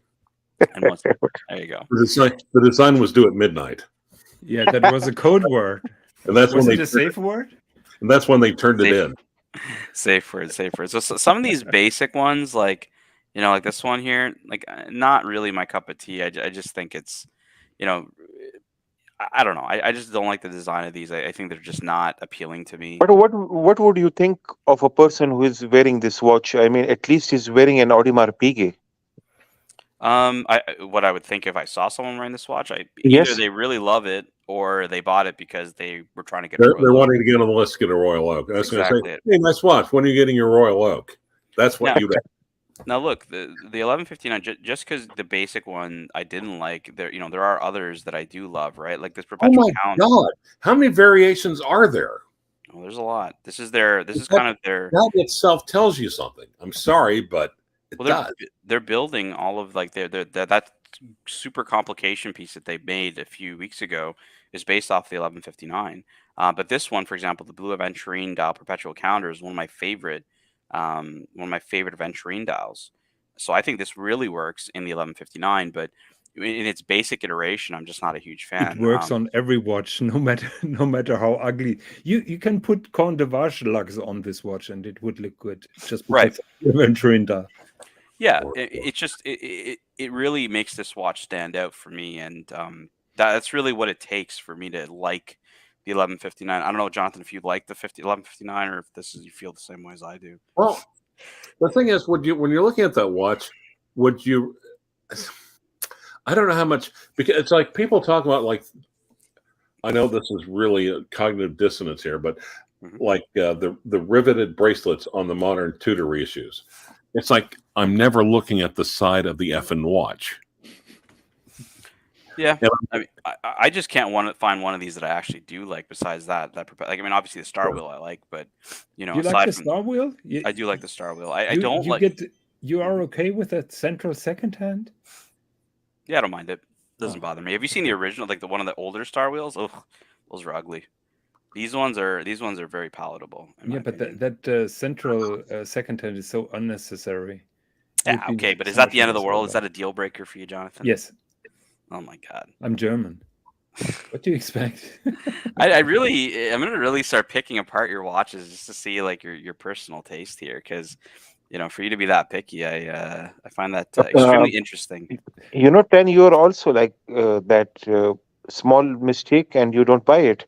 I've seen, you know, I've heard you saying some small misalignments or whatever you don't like, a small thing, you know, I don't like this font and I don't like this watch. So Yeah, every enthusiast is like that. yeah, I think Jonathan is a little amplified compared to me. Like, there's not too many watches I've been. I think I pulled up at least like Shots fired, man. half a dozen watches, and Jonathan's like been that watch Said, I'll never meh, buy. meh, meh. Yeah. Yeah. But look, like Saad, when I go back here to the Code 1159, is there any one of these that you actually like? so there's anal and there's uber anal. There you go, uber anal and anal. Actually, I can live with a lot of the code 1159s. The first generation of dials was not really their finest hours, but they're working on it and they're improving it, and probably the next generation will be a smash hit. I'm not the biggest fan of the steel models because they look too simple. But there is a beautiful sonnerie with an Anita Porsche. We have king enamel of dress watches with us, joined us now. We got the Rodin 3.0. We're talking the Code 1159. Please save us. Does anybody like this watch? No. Simple answer. A simple no from the Rodin. So, Jen, what do you think about Air Canada? They fucked me. But I was, so Rodent 2.0 visited the Tudor factory today, and he didn't bring me as his +1. Wouldn't it be logical that Rodent 2.0 +1 equals 3.0? Did you ask Bark and Jack to take you, or no? I am mostly joking. Higgins, I don't know if you knew that Jin, back when he was a YouTube celebrity, would hang out frequently with Bark and Jack. They were friends. No, but I didn't know that. I actually see the reason for doing that, because theoretically, because if you got together with Adrian and then for some reason, you know, TVG accidentally joined you guys, theoretically you could accidentally become the King Rat. All right, guys. Jonathan is trying to combat that the is a hate. Code 1159 that I really love. He's trying to combat the hate here. Jin, do you like this watch? Yes or no? I like that more than the regular 1159. Well, this is only a $680,000 watch, but only. But the dial is gorgeous. It's absolutely perfect. Yeah, but it's not saying I'd prefer herpes to AIDS. No. We Okay. got a question here from Archie, who's asking me, do I wish the 5212 was gold, and do you still have the 5196? I do have the 5196, and no, I don't wish the 5212 was gold, because what I am liking about it, Archie, is I'm wearing it almost every day, to the point where Jonathan is like, do you only own one watch? Yeah. You're sending me every day the picture of the same watch. Exactly. But he's the upper tier Dudley. Well, here's the thing. So I'm making it a point, Archie, to wear this watch every day for work, because, you know, with the stainless steel and the calendar complication and just how light it is a perfect work watch. So, you know, I'm making a point, you know, like, have you ever seen the YouTube channel Daily Driven Exotics, where they're driving their Lamborghinis every day, in, you know, probably not the purpose of it. I do believe the purpose of this watch is to be a daily driver. But it's a very, very expensive daily watch, I would say. Sure, it is. It is an expensive daily watch, but if you're working in an office, definitely something I think is appropriate. So I don't wish it was gold, because I think if it was gold, I'd be worried about it dinging it, just the metal being a bit soft. And yeah, I do love the fact that it's stainless steel. So where were we? We were at the we actually were at instead of that we were at, I guess, Audemars Piguet. We were at that Vacheron Constantin. Yeah, let's go back to Vacheron here because I'm gonna do a bit of a comparison now. So Jin saw the Cordelem 59, doesn't really like a lot of them. Vacheron's watch for the younger man, because Jin is a bit younger, is this watch, which is the 56. And Jen, I know you like the 56. I'm pulling up the one with the Valfleurier movement in it, the entry level, the non-Geneva seal 56. He loves the 56, but he hates the Croix d'Il, and to me, they are so substantially similar. I'm befuddled. Anyway. Case, the case shape is different. As roundish as opposed to kind of roundish? Yeah, I mean, exactly. The lugs on this are much more conventional and attractive. I think the dial is nicer. Disagree on the dial, but okay. Isn't that the same movement that is in the Cartier Centaurs and Roadster and whatever? They share this movement between Cartier and I think Panerai actually also uses this movement as well. So if that is the movement, I know for a fact that this particular movement has been offered to Hermes, and they told them, no, we're not taking that. That is not appropriate for us. And it ended up with Cartier. It's not a bad looking watch, though. I mean, I like this picture. It's not a bad looking watch. Jim, what do you love about this watch? I know you do like this one. No Geneva seal. I like the brand, and I think that it's very simple. It's simple, and I think it's a good size. The dial is nice. Like, it's just everything that you need. I only wish it didn't have a date. The date is an issue, but it's hard to sell watches unless you put dates on them. So. Yeah, and look, I think, Jonathan, this was the point of this watch, right? Like, Vacheron was trying to get a younger buyer, number one, and number two, at a lower price point, so people could enter into the brand, get the step into the brand. And obviously they sacrificed some quality on it to get that. But when this came out, I remember. How cheap are these compared to the Calatrava? I think around 10, 12. Yeah, these are 15. These are 15. And I don't know if that's I don't know if that's counting US $15, but this is the VC Moon Swatch. There you go. Yeah, but you can get these on secondary, I think, for about 12, like you said. So I mean, 12K, a Calatrava, like a 5196, you're probably looking between 17 and high teens, basically. I think I'll save a little bit more and get a Calatrava. Mm-hmm. It's hard to compare with a 5196 though, because this is steel. Okay. And it's half the price then. Yeah. More like theft. You can get one in gold. Those are obviously substantially more. Yeah, it's good. It's a good entry level watch, an entryway into the brand, and it's like the Porsche Macan of Vacheron. Yeah, but Jin, let's be serious for one moment. You're very long in the watch game. You're not the target audience, though you're young. But this is for people who are not really in horology and don't know all the crazy watches. So I think you're. Let's be honest. This is a flyover state Vacheron. Yeah. Well, no, Clyde. Remember, I told you my barber, or maybe you weren't on. My barber was wearing a Vacheron 1921 in platinum. Yeah. So, and that was in a suburb of Chicago. So. But Rodent, we can compare this with the Calatrava now, this gold watch. Yeah. I mean, for me, if I were to go buy into this brand, which I'm quite keen on, I do agree with Higgins that I would probably go like 1921. What's going on, boys? What's happening, boys? What's going on? Hello, Mr. Sexy. Can you hear me? We can hear you. We've just been talking about people who are clueless and want to enter the brand of Vacheron. Listen, I saw these intellect people, smart, high intellect people here. So I thought I'd bring the show down a little bit and jump on. Okay. I don't know, GMT. We go in about 40 minutes. It's gonna pop off. So I thought thank God, I would. thank God, I got an ally.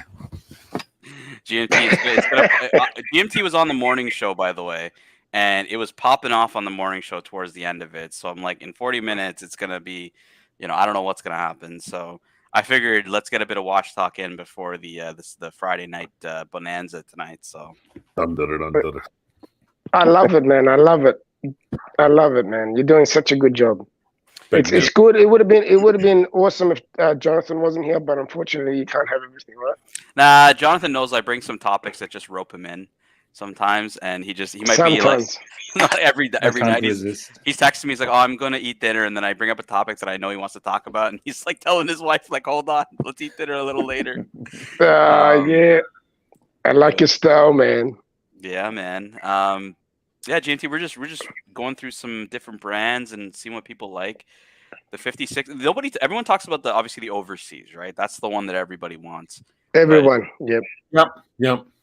But to me, it's like no. I actually really like this piece. Honestly, just like the aesthetics of it. Let's go back to the screen and let's look at the 56 and steel and the steel bracelet. I kind of like that. Go down. Yeah, that's nice. I like that. Okay, I have to admit. Okay, fine. I take a crab in my watch a couple of times, but yeah, that's not horrible. Have you been drinking, Ranger? Not since 2000, but yes. Well, look, Higgins, Rancher had a chance to buy a 5960 annual calendar chronograph Patek, the one that was steel with the steel bracelet. I think it was black dial. You said, right? Yeah, but I didn't feel like stealing. Well, hey, you were offered that in AD, right, for MSRP back. No, actually, no. It was not a Patek AD. I mean, a Patek AD in the flyover states. I don't think so. And I wasn't sure if it was. Well, I wasn't sure if you went to Texas or not to look it up. Oh yeah. Yeah. So, Tan, I wanted to ask one question. As we compared the Calatrava versus Vacheron entry model, what do you think about bringing up a Rolex 116138? Let's do it. I want to ask this question. 116138 Rolex. Higgins has been impressed with my ability to memorize numbers and pull up very quickly. All right, 116138. So this is a date just.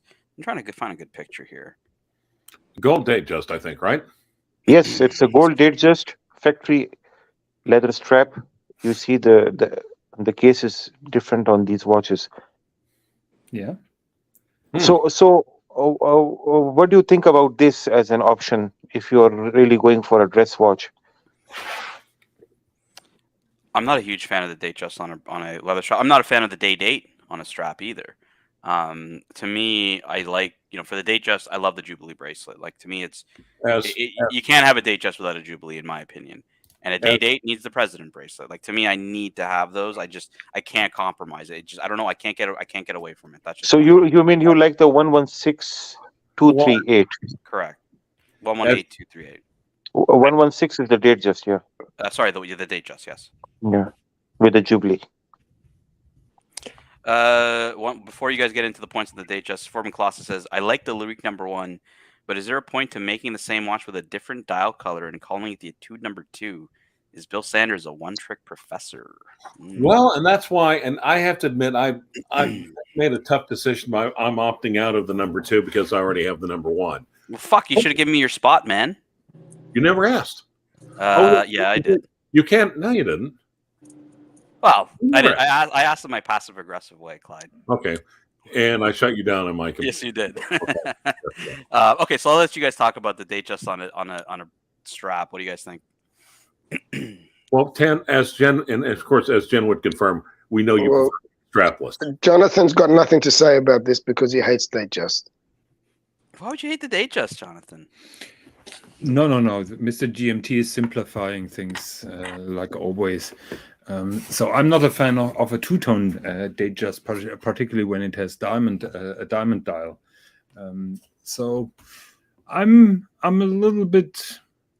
I can't decide if I like it or not. I know that this is a chunky monkey. So yeah. I feel the problem with this is that the date just. It's a dressy-ish watch, but it's not really a dress watch, right? It's still an oyster. the Cyclops is not dressy at all. It usually comes on a bracelet. I feel like if you want a dress watch, you get a dress watch. And if you want a Datejust, which is kind of like a hybrid between a dress watch and a sport watch, you get that. I think if you put it on the strap, it's like kind of weird. You are right. But it depends. Like, to be honest, I've got the Datejust with diamond indices, which everyone hates, but I love. It's just something I've always loved. I love it too. Well, didn't you talk last week about selling it? We're not sexy enough to pull it off. But do you want to hear something funny? Whenever I've worn that watch, every time I've worn that watch, I've always gotten a compliment. If not every time, at least every second time. Yeah, because people feel petty you, and they think, oh, that poor guy has no watch taste. So I try to cheer him up in his misery. I love the Datejust. I have a Datejust 2, the Blue Romans, and I agree with GMT. Like, it's one of the watches I get the most compliments with, and I don't know why that is. I don't know if it's because people are just conditioned to see the Datejust as a Rolex because of Rolex's advertising across Formula One and golf and tennis, and they see the fluted bezel. I don't know what it is, but like that watch always gets compliments. I think the bracelet is very blingy. Well, the watch in general, but especially on a Jubilee, it's quite blingy. No, mine's on an Oyster. Okay. Yeah, mine is too, because you've got the Datejust 2, did you say? So right, That's right. I've got the Datejust 2. Talking about blingy, what do you think about the 116238? 116238. Don't you mean the 116234 Sod? No, the oil gold version. Oh. Yeah, Datejust. This is Schmicko, boys. I actually have, well, maybe not this one, but the 5-digit version of it. It's actually one of the senior prosecutors there. His dad was an attorney forever. He's been like a team leader in Oklahoma County forever. And yeah, he's has the vice president. That's his watch. How can you guys hate this watch, guys? Come on. Unless you're gonna say it's a date like pretender. How else can you hate this watch? Because it's the vice president and everyone here hates Kamala Harris. That's why. I don't know, man. I love this watch. It just maybe because it reminds me of a Day-Date. I love it. I don't know. I just love it. The vice president. In many ways, it's better than a Day-Date, don't you think? It's rarer for sure. This watch was also offered with the president bracelet as an option, which was a rare option, but. I think with the Jubilee, the message is just wrong. With the president, the message is clear. It also predates the president because, as we know, Eisenhower more or less offered the 4-digit equivalent of this way back in the day, which predated the Just. You know which Rolex I really like? It's a Turnograph, I think Thunderbird it's called. The old ones. Yes, I had one. We had this Submariner prototype. With that kind of bark finish, and let me pull that up. The machine turned bezel. Yeah, I haven't seen one of these in ages, boys. Ages.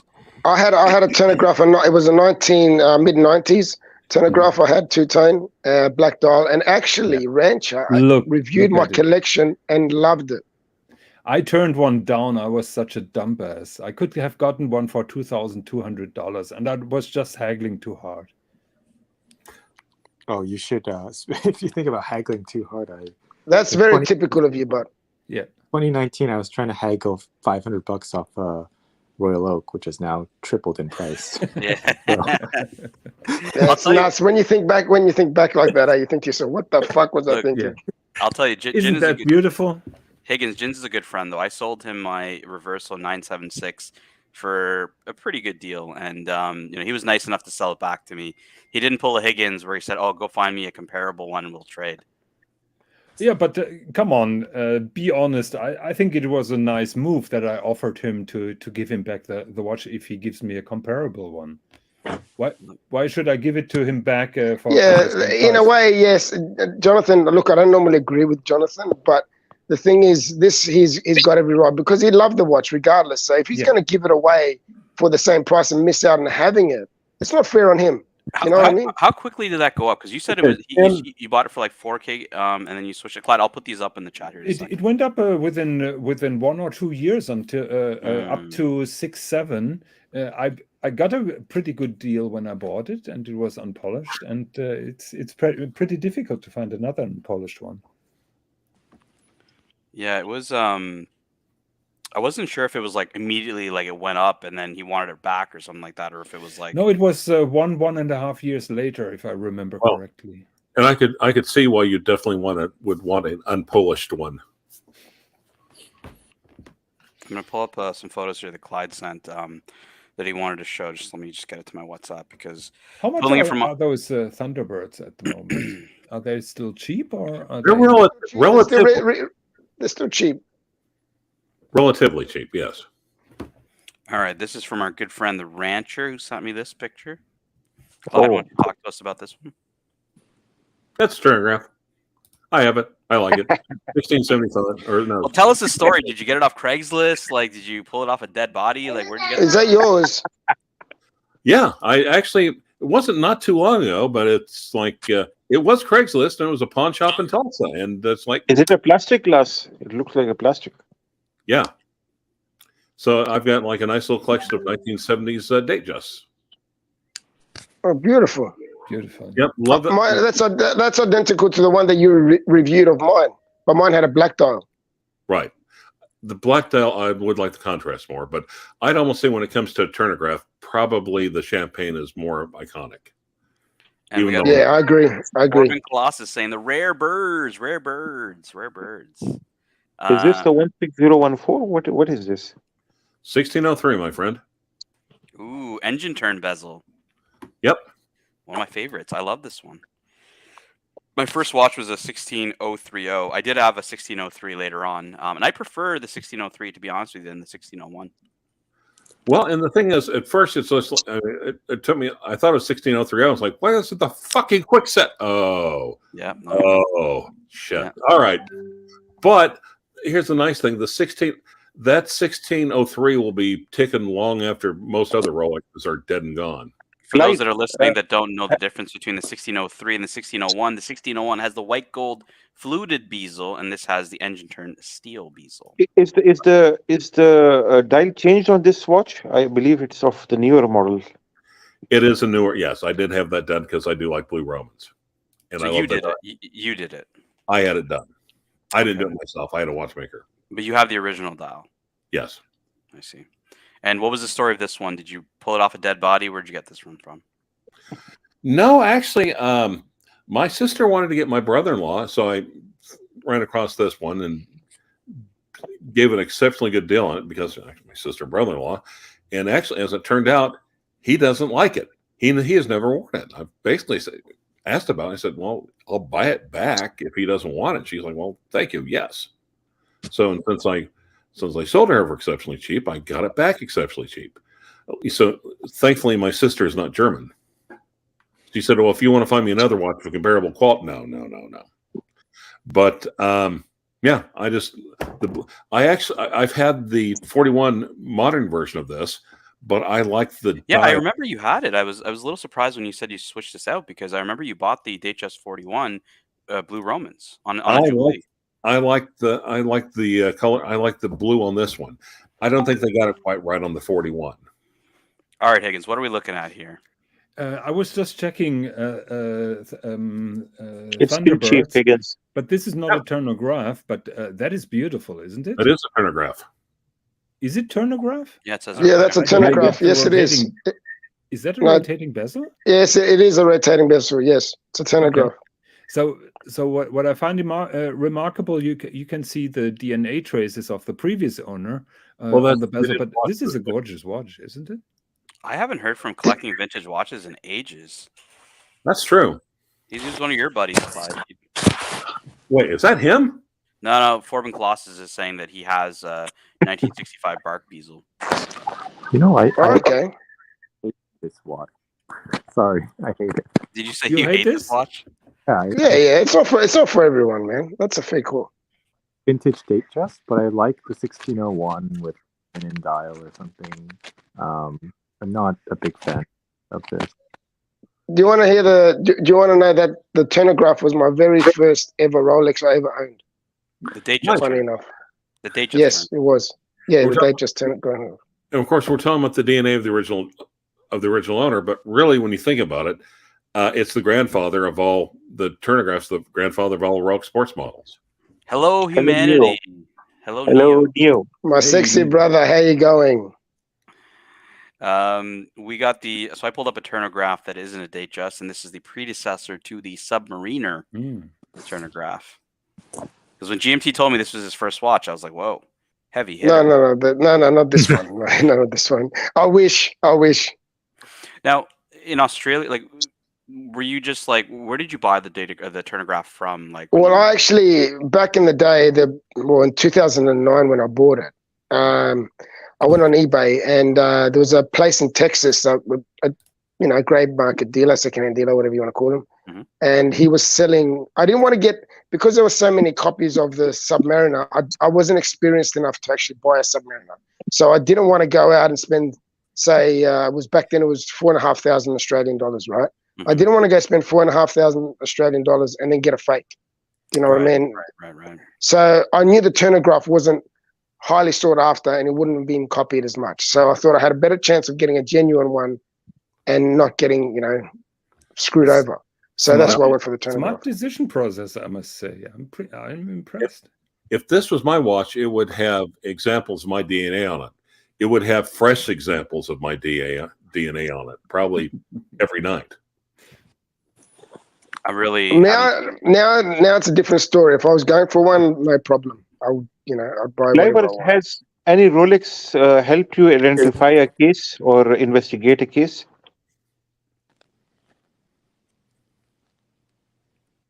The question goes to Rancher. That's for you, Rancher. Yes. I did not understand. I'm sorry, I didn't have my closed captioning on. What the fuck was that again? Have you ever investigated a case by a Rolex watch? Investigated a case by a Rolex watch. Yeah. I still have no idea what you're talking about. I think he means like a criminal case. Well, although you're not a defense attorney. He's not a prosecutor. Yeah, that's right. He's the one helping them get away with it. That's right. Stay out of prison. Okay. Gotcha. We got a super chat here from Neo. Can you guys make me unhear Rancher's moment? We'll try, Neo. We'll try. Sometimes it's hard to help. Got my DNA can you give us an update on the Mike the Snake watch boxes? This is for you, Saad. Mike, are you waiting for one? Yeah, he has some medical issues, so it will take some time. The guy is very slow, He has some piles, I believe. He told me that he has piles, so we have to wait for him. So, are you his producer? What's going on with you and Mike? Yeah, he's the producer. He's the manufacturer. I am Producer the supplier. Mike. Producer Michael. Producer Mike. Producer Mike the Snake. Clyde, this is a good question for you. Was Rolex ever used as evidence in a case? Have you ever seen a Rolex in evidence? Not that I'm aware of. But I will tell you, Loose Tooth, a client of Clyde's tried to pay him with a fake Panerai. Jesus Christ. I'll never forget that story. Yep. We have a question from Swinging Kangaroo, Jonathan. What is the use of the turnograph? Well, the bezel is to time things, just like you park your car and you know that the time is running off after 30 minutes. Essentially a timing bezel is what it is. Yeah. I pulled up a newer turnograph here. I don't know if you guys like the new aesthetic of the turnograph. I think it looks pretty cool. Jin, do you also hate this one? No, I think the new one is sick. I love it. I fucking love it. I love my one. I don't know, this one here. If I'm gonna get something, I might as well get the Datejust. That is a Datejust. Turnograph Datejust. Yeah, I like it. Without the numbers. Is it numbers on the bezel? Numbers on the bezel. Yeah. Well, you take your grinding wheel to it. You just take the numbers off. Oh my God, Jimmy brings this up. He says, love those black. Mike the Snake thinks every polished white gold handset from Patek is like black. He calls them black hands, right? I think he means like black polished. He keeps calling them black hands, and Archie's like, they're not black. They're not black. They're silver. Try to do a Surdy Danny on us. God damn, that impression just cracked me up. James Gandolfini's Submariner was stolen from him when he had a heart attack. Initial news story said it was worth $3,000 US. I didn't know that. Rest in peace. I thought it was a day date. Yeah, Gandolfini's known for running a day date, but it says Submariner on this one. I don't know. Yeah. We are rounding out to very close. I'll probably end this around 5:45 Eastern, which is in about 7 minutes, because Archie's going to be starting, and there's going to be a banger tonight. Well, For those. Yes. What if people's super chats stay on longer and thus I mean, they could. Archie's going to start at. Do it. Come on. Yeah, look, if you guys want a super chat for the crew to stay on longer, I can go to like 6 or something, which is another 20 minutes. Yeah, you guys let us know if you guys want to hear more of the rancher and his stories of stealing watches from the dead. Yeah, for a super chat of $20, Rancher is gonna tell us the story again when he declined the Batman. Oh, And yes. and- Oh my God, I forgot about that. You forgot about that? Yes, I will never forget about Oh that. my God. That was hilarious. When I found that out, I couldn't stop laughing. What about the sermon? Sermon? You declined the sermon I as well? declined the sermon. What? Yep. What? Can someone read this while I pull this up? Yeah, we collected almost $20 in a couple of seconds. This is an excellent watch, the 40 millimeter. Can someone read the super chat while I pull this up? What do you guys think of 126331 Roman Rose Gold Fluted Jubilee? Was offered to me yesterday, coming in. Haven't seen one in person. Still thinking. Is this a Wimbledon dial? Is this a Wimbledon? Yes, this is it on the is. plate Yes, it tile, is. the Wimbledon, yeah. But he has the one, he was offered with the Jubilee bracelet, so this is the oyster. Jubilee. But this is an excellent watch, Picars. I am on waiting list, actually. It's a waiting list kind of a watch. I have two of these. Now. Yeah. I think Picars, everyone on the panel loves this watch. So yeah, no, if you if you have an opportunity to get it, we would say pull the trigger. What do you guys think of Not to Everrose? love, man. This is beautiful, man. I'm going to mute myself. I'm going to make a quick phone call. Yep. I'm going to Go tell ahead. that. Yeah, I was thinking about it, I put two and two together. The prosecutor's always talking about his bracelet. I thought, fuck, I need to tell him about Rolly Works. Okay. So what were you saying? Everrose is excellent. It's extremely beautiful. I don't think one should deny this if they have the chance to get it. Jen, what do you think? You love it? You hate it? Well, I'm on the list for a type of Wimbledon, so I guess I can't say that I hate it. I'm not sure about how I feel about Everrose. I should like it because it's very pink, right? But I'm also not sure what I think about the 9 o'clock loomed index. Fuck, we got another Higgins here. Like, I don't know. It's not that I don't like it; it's that I don't know if I like it. Higgins, are the Koreans also like this, like particular, or is it just watch collectors in general? Well, I think watch collectors in general. His wife hates the date just as well. Rodent, I think the 9 indice that matches the hand, so I don't think that would be a problem in real life. Mm-hmm. Yeah, I'm not really even a huge fan of loom on date trusts in general. I like diamond indices, GMT, because I don't care about them too. Might as well have some bling.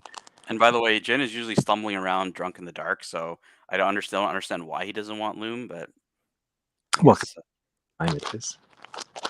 So Picars, I think the panel says this is a thumbs up, so if you can get it, go for it. We got $10 from our good friend Neo, who says, stay on more rancher dressing. Yes, we'll get the rancher to tell his story by the of way, why Jin, he turned down a Batman. I love the fish story with Mark Goldberg. Oh, there are more than one fish story, actually. Oh my god! Sorry about that. Go ahead, Clyde. So they did super chat for you to tell the Batman story. So please, and thank you. Well, That's actually, so funny. No, it's like the first one for a new Rolex. I was going to do it and unboxing and my own channel and everything else. So I went in and literally, it's just like paying for it, cash on the barrelhead, because why not? Why put it on a credit card? So I went in and they're filling up the car, and they said okay, and real quick we're gonna de-sticker it. We're gonna take all the stickers. We're gonna fit it to you. We're gonna take off all the stickers, and you don't have a choice in that, and then we'll give you the watch. And I said, I'm sorry. It sounded like you just said, I don't have a choice in that. And it's like, I've paid you money. That's my watch. You're not going to tell me I don't have a choice to do what I want to with my own watch. This was early on in the day. This was early on in the days of like removing stickers and. Oh yeah. It was when it just started. It was when it just started. Yeah. Didn't you grab your cash? Oh yeah. He said, "Well, no, technically I can." I said, "Well, if you're going to do that, then technically it's not. Then technically that's not my watch right now, and technically this is still my money." And I snatched it up, threw it in my pocket, and just marched off. I said, "Screw you guys." I don't know if I'd walk away from a Batman like that, guys. I don't know. I wouldn't. No way. But Clive, he said he walked away with from a Kermit from a Sermon. They're calling me. They're calling me, and I'm like, literally, guys. Is that the same AD? Yeah, actually, no. No, here's the funny part. Different ADs, but it was the same guy. All right, guys, we got some super chats coming in here from our good friend Neo, $5. How many Datejust owners play backgammon? Rough estimate. 75%. Little harsh. Not entirely inaccurate. 75% Neo is what we think. Play backgammon. We got $10 from Lucy Love Alvarado. Thank you so much, Lucy Love Alvarado. Do you see Rolex watches at least retaining their MSRP value, dropping or increasing? I don't mind breaking out even, but hope not at a loss. Is Rolex still king? It's a good question. That's an easy question, man. Of course it is, man. Answer it. Seriously, you don't have to think about it. You don't have to think about that. Of course it is. You won't lose on a Rolex, man. Well, no. You won't lose on a Rolex if you hold on to it long enough. If you hold on to it long enough, certainly, yeah, it'll Yeah, that's right. Yes, but if you can't Rolex afford, was the king. Rolex was the king of used to be the king of retaining value. So in other words, you wouldn't lose an extraordinary amount of money because anything else new is worth more than used or pre-owned. It's just like driving a car off the lot. Usually, the traditional rule is that the car loses 1/3 of its value as soon as the back wheels hit the street out of the car lot. And with Rolex, you didn't lose as much. You retained most. That is all true. But if you're worried of losing money on a Rolex, 10% or 15%, I would say you can't afford it. And in the long run, you will not lose money. But if you're really terrified of losing money in the first 1, 2, 3 years, Rolex is not for you. Don't buy a Ferrari if you don't think you can change the oil. If you can't afford to change the oil. Exactly. Yeah, and look, not all Rolexes are going to adhere to the increasing price, increasing value type of stigma, right? Like you got certain Rolex. Yes, but as a brand new this person said that they're happy to break even. Most times you will break even. There shouldn't be a problem in that. You will, or you may have a slight loss. And again, right? It depends on what he means by breaking even, right? It depends who you sell it to. You sell it to a dealer. At my local AD, though, right now there's 2 Datejusts. One's a 40-year-old 36 millimeter with actually blue dial and then red date. And the red date, man. Of course, it's also the more economy one with a oyster bracelet and a smooth bezel, but it's like under MSRP. Mm-hmm. Not a lot, but under. Tom's Broadbent brings up a good point. He says you lose the tax, but it depends on the model. Some lose 25% now, buy to wear. Again, what I was trying to say is who you're selling it to, right? If you're trying to sell it to a gray market dealer, yeah, you're going to probably eat a bit of a loss if you flip it quickly. If you sell it privately, you may not have any loss. You may just retain. But I would say, to answer the question in a short way, is I think you're pretty safe. I don't know if the panel disagrees, but I think we're all. I agree. That's what I was saying at the start. I agree. Mm-hmm, mm-hmm. I agree as well. In the long run, and I'm not worried about the demand for Rolex watches in the next couple of years. But if it freaks you out that you may lose money, Rolex is not for you. Buy something else. Thank you very much. Yes. Yeah. Yes. You walked away with your pride. God damn it. My stupid, stubborn pride.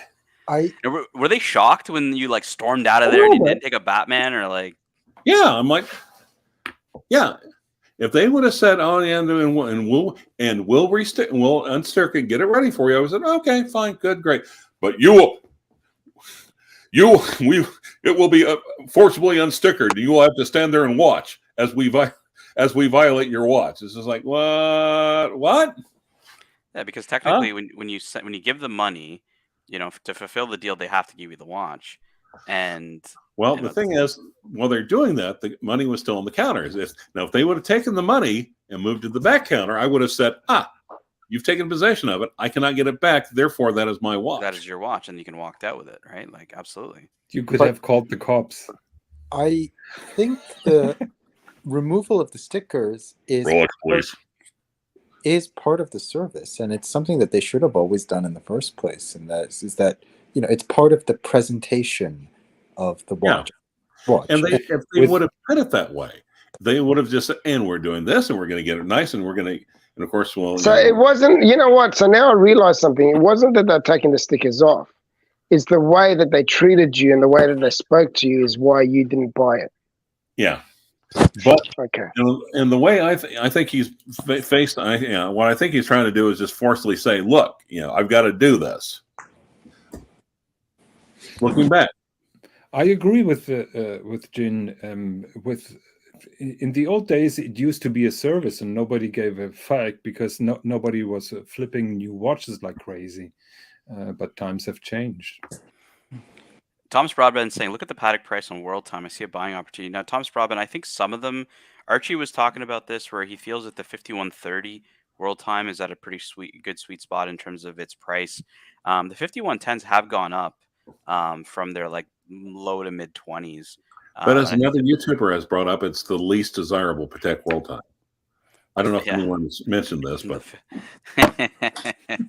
yes, they were, and maybe that might give us an opportunity to do a bit of a commercial break while we just look up some more chats here. Alongside the Swiss. So Clive Watch Wrangler Brian, didn't you promise Tanzio on Sorry that Tim would autograph a poster to his biggest fan? I actually did promise that you would autograph a poster for ArchieLuxury and we would send it to him. If you have a poster of me, that's the first I've heard of it. Yeah, so no. Is that a thing? So, it's going to be a thing because we're going to have a poster made of you, and you're going to need to autograph it to ArchieLuxury because I promised that we would send one out. I can do, but do we ship internationally? Well, we will. We will. That's the first international gift we've ever given away. Congrats, Archie. Which is still not arrived as of yet. So I can talk to Brian. They fulfilled their promises as much as any watch dealer does. What were you gonna say, Jen? I was gonna stop by when I was in Philly last month, but I didn't have time. But the good news is I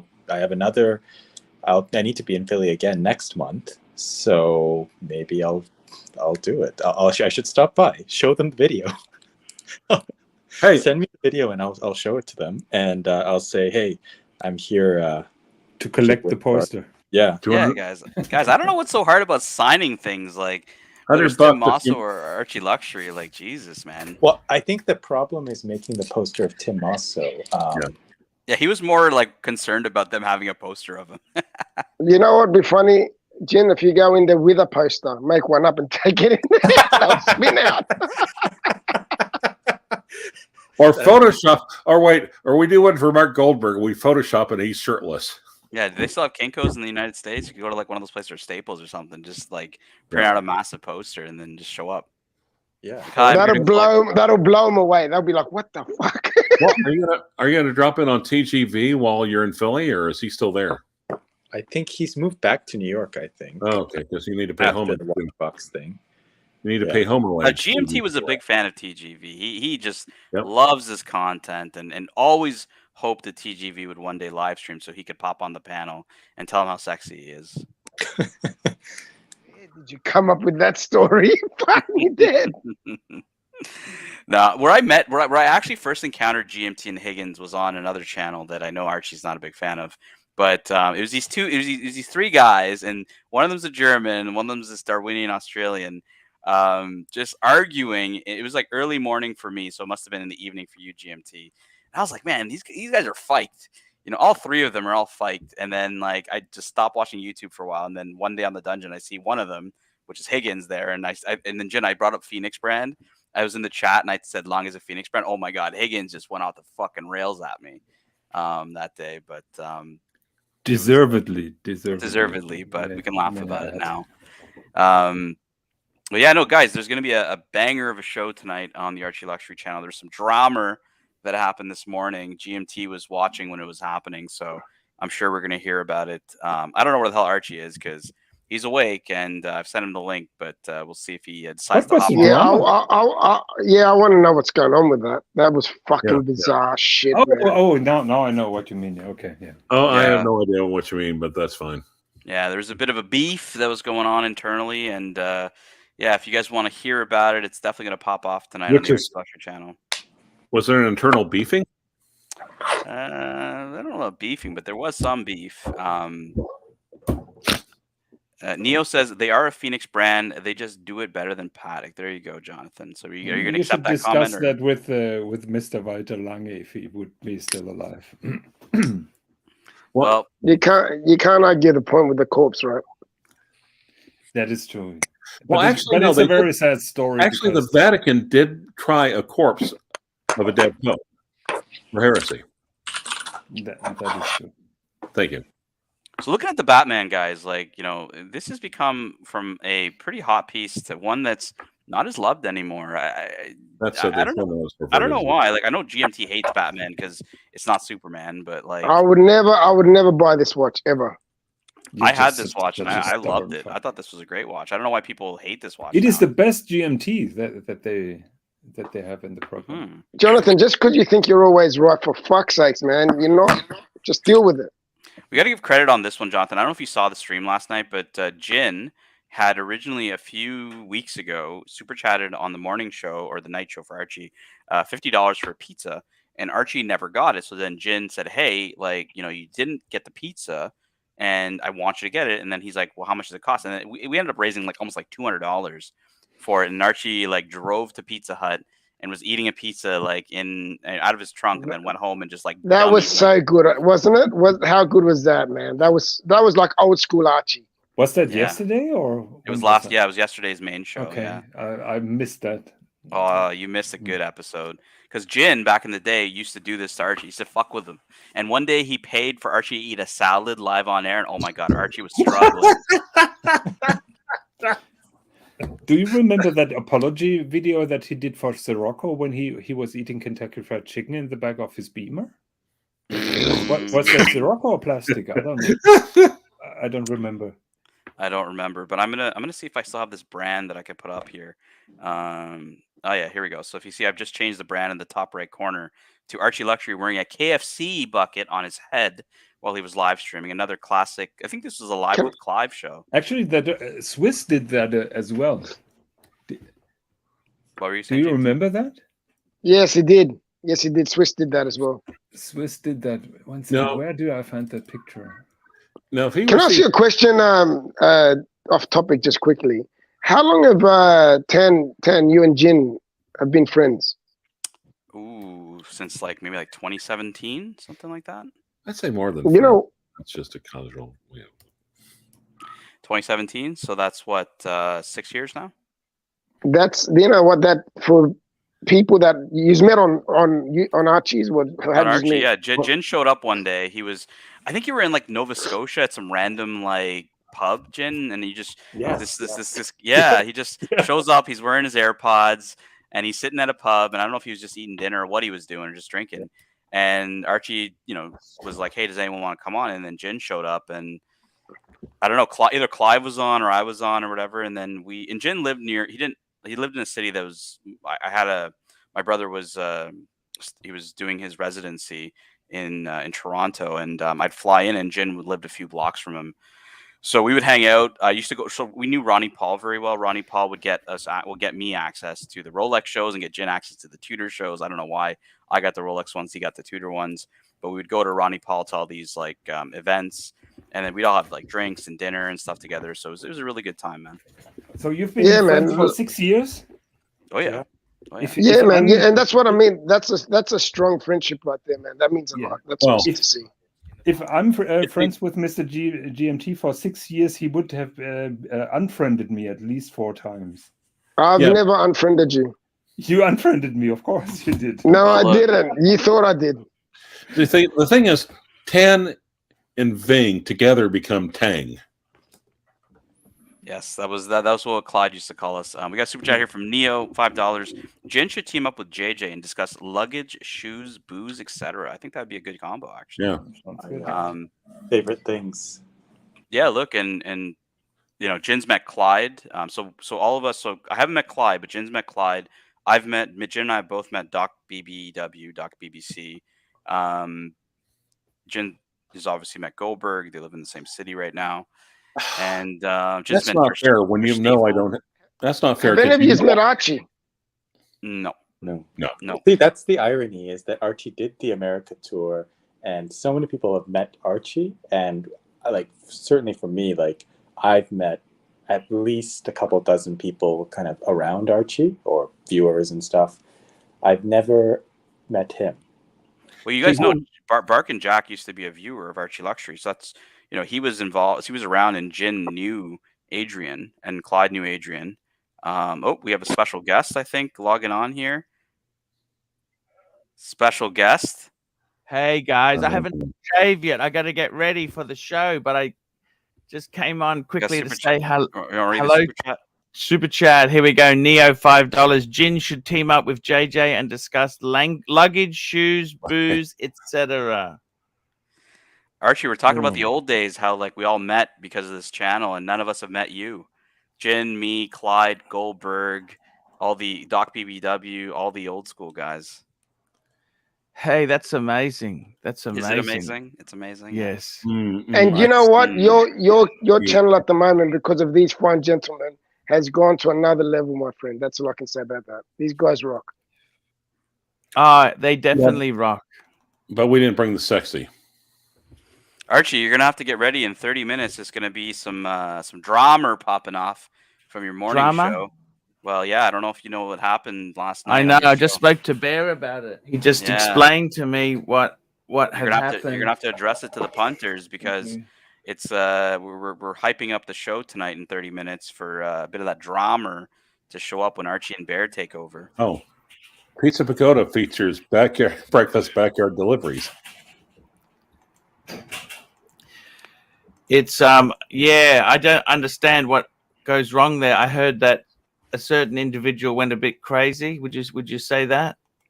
We don't know what happened. Me and GMT were trying to figure out what happened last night, but it was like I came under attack. That's for sure, and I know why he attacked me, because I made a comment.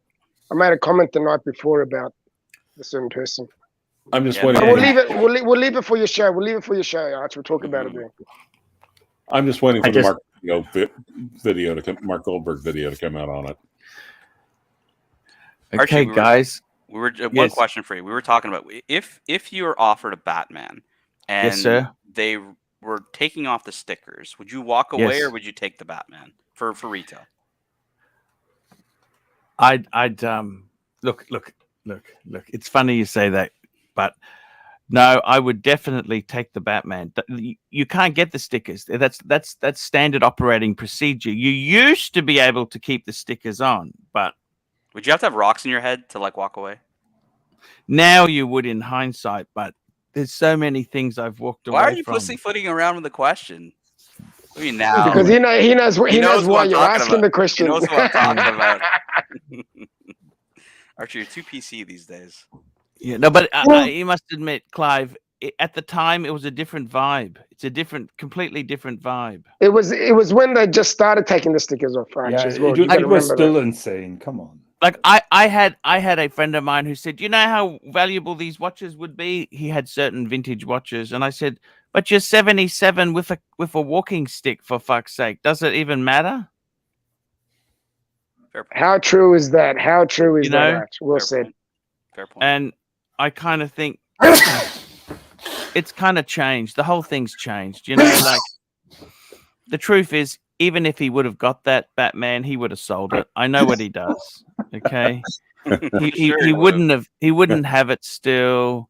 So does it really matter? Does that make sense? It does. Hey, by the way, everybody. Did you see my school friend was on the show yesterday? Yeah, we're not talking the old days. We'd buy Archie drinks and then send him out for him to go get a pizza. Archie, yeah, everyone was loving the pizza stream last night. Like that was epic. Yeah, no, that was a good stream. That was a very good stream there. Once a week we could do that. You know, you don't want to do it too much, you know, but it was good. It was good. My kids love the pizza too, because I had a little bit. I can't really eat that sort of food all the time, you know. Well, there you go. But guys, I got to go. That was a little bit you had yesterday. Holy shit! Yeah, I hate to see when you have a lot. Archie, I'll keep the stream up if you want. I've linked it. Okay, I'll keep it up, and then when you go live, I'll end it. Yeah, I've just got to go and have a shave, and I'll be back on, guys. Thanks a lot. Back in the old days, Archie would unhinge his jaw like a pit bull. See you later, guys. See you, man. Thank you for showing up. Bye. Yeah, no, Archie's he's getting a little sharp these days, Clyde. He knew exactly who I was talking about. Oh yeah, well yeah, duh. Fuck, I forgot about that story. All right, we got some super chats here from Neo, $5. Paul keeps telling us he doesn't want to be Archie any longer, but we won't listen to him because we don't want to lose our cult leader. I agree.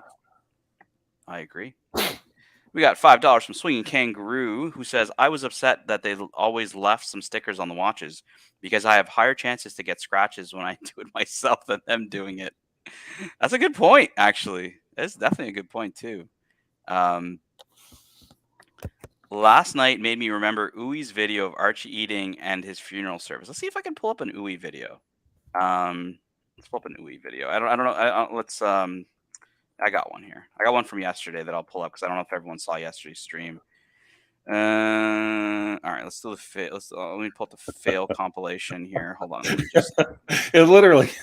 And Archie sells all his watches, and he opens a shop on Main Street with Pluta and Sons. All right, let me know if you guys can hear the sound. Hi guys, ArchieLuxury. ArchieLuxury, international YouTube celebrity. Can you guys hear the sound? Yeah, we can hear. Yeah. By the way, before you continue, I'm going to head off. I'm going to get dressed and that. And have a shave and wristwatch guru and oh, God. and YouTuber extraordinaire. International YouTube celebrity ArchieLuxury, Brisbane YouTube meetup, and it's 15 minutes before showtime. Who knows? Who knows if they'll come? Who knows if they'll even, you know? I'm $125 out for the room and the coffee. How many fucking coffees do you think I want to drink, hey? Looking grim. Looking fucking grim. And last night I had the Brisbane YouTube meetup. Jesus Christ, that was a fucking disaster. And I mean, look, I was supposed to have 26 people attending. 6 turned up. Wah, wah, wah, wah. 861. No. Not actually on the line. I'm on the line stream. Oh!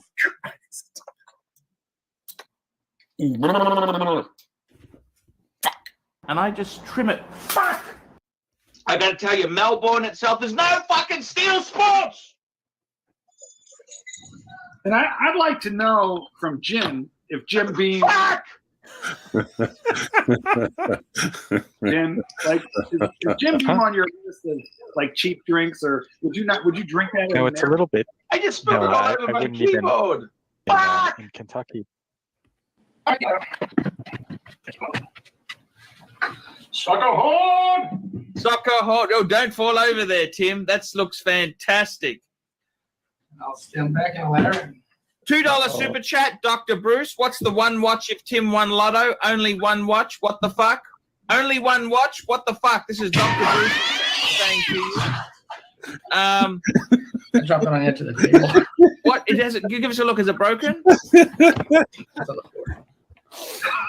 Oh, we are at the Sheraton. Please take a seat in the King's seat. The King's seat. And this is live for the ArchieLuxury channel. Okay, pressure's on. Pressure's on.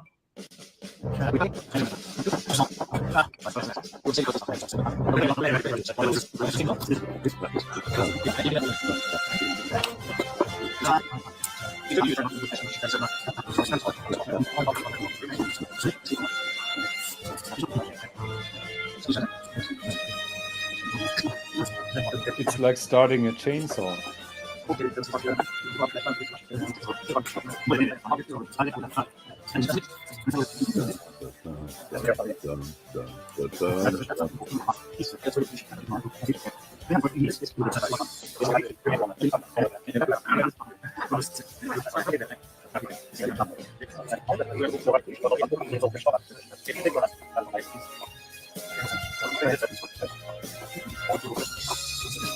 Oh, there we go. It's coming. It's coming.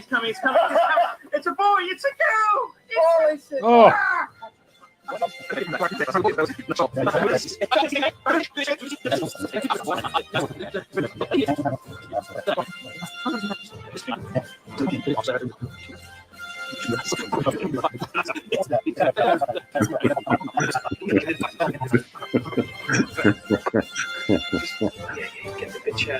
Come on, you. Come on, it's a boy, it's a girl. Come on. Oh, the fuck. Oh, fuck me. Look at this fuck up. I mean, Jesus Christ. Right, we're going to get the professionals in. Cut it.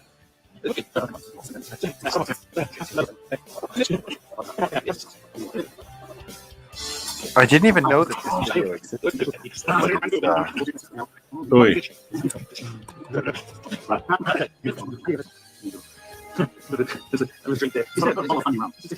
is that? Hey, we get another $900, probably $1,000 bottle of wine. Fuck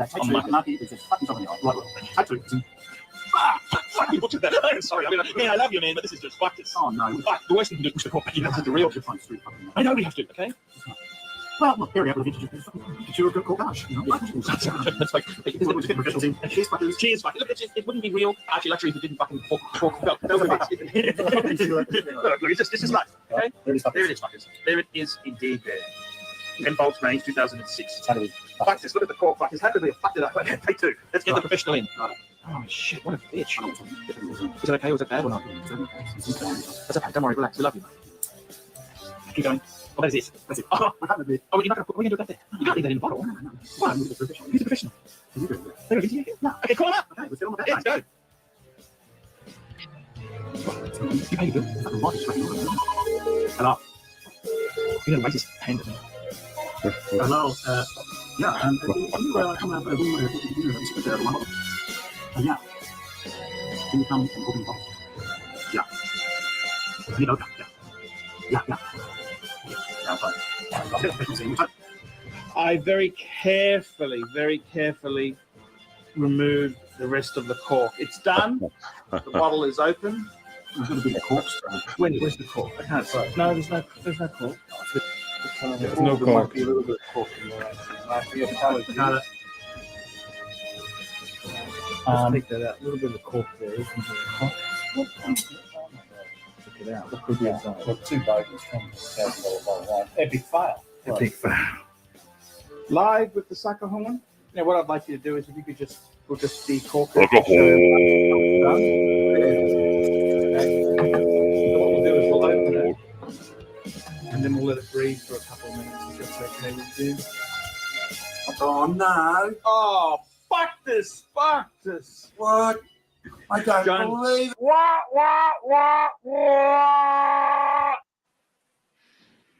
There you go, boys. A classic Ooey.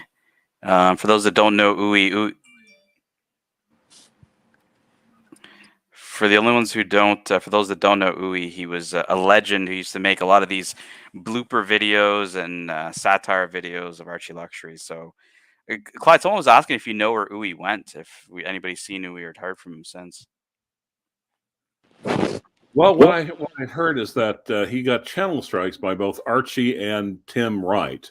Not Tim Wright, Tim from Watchbox.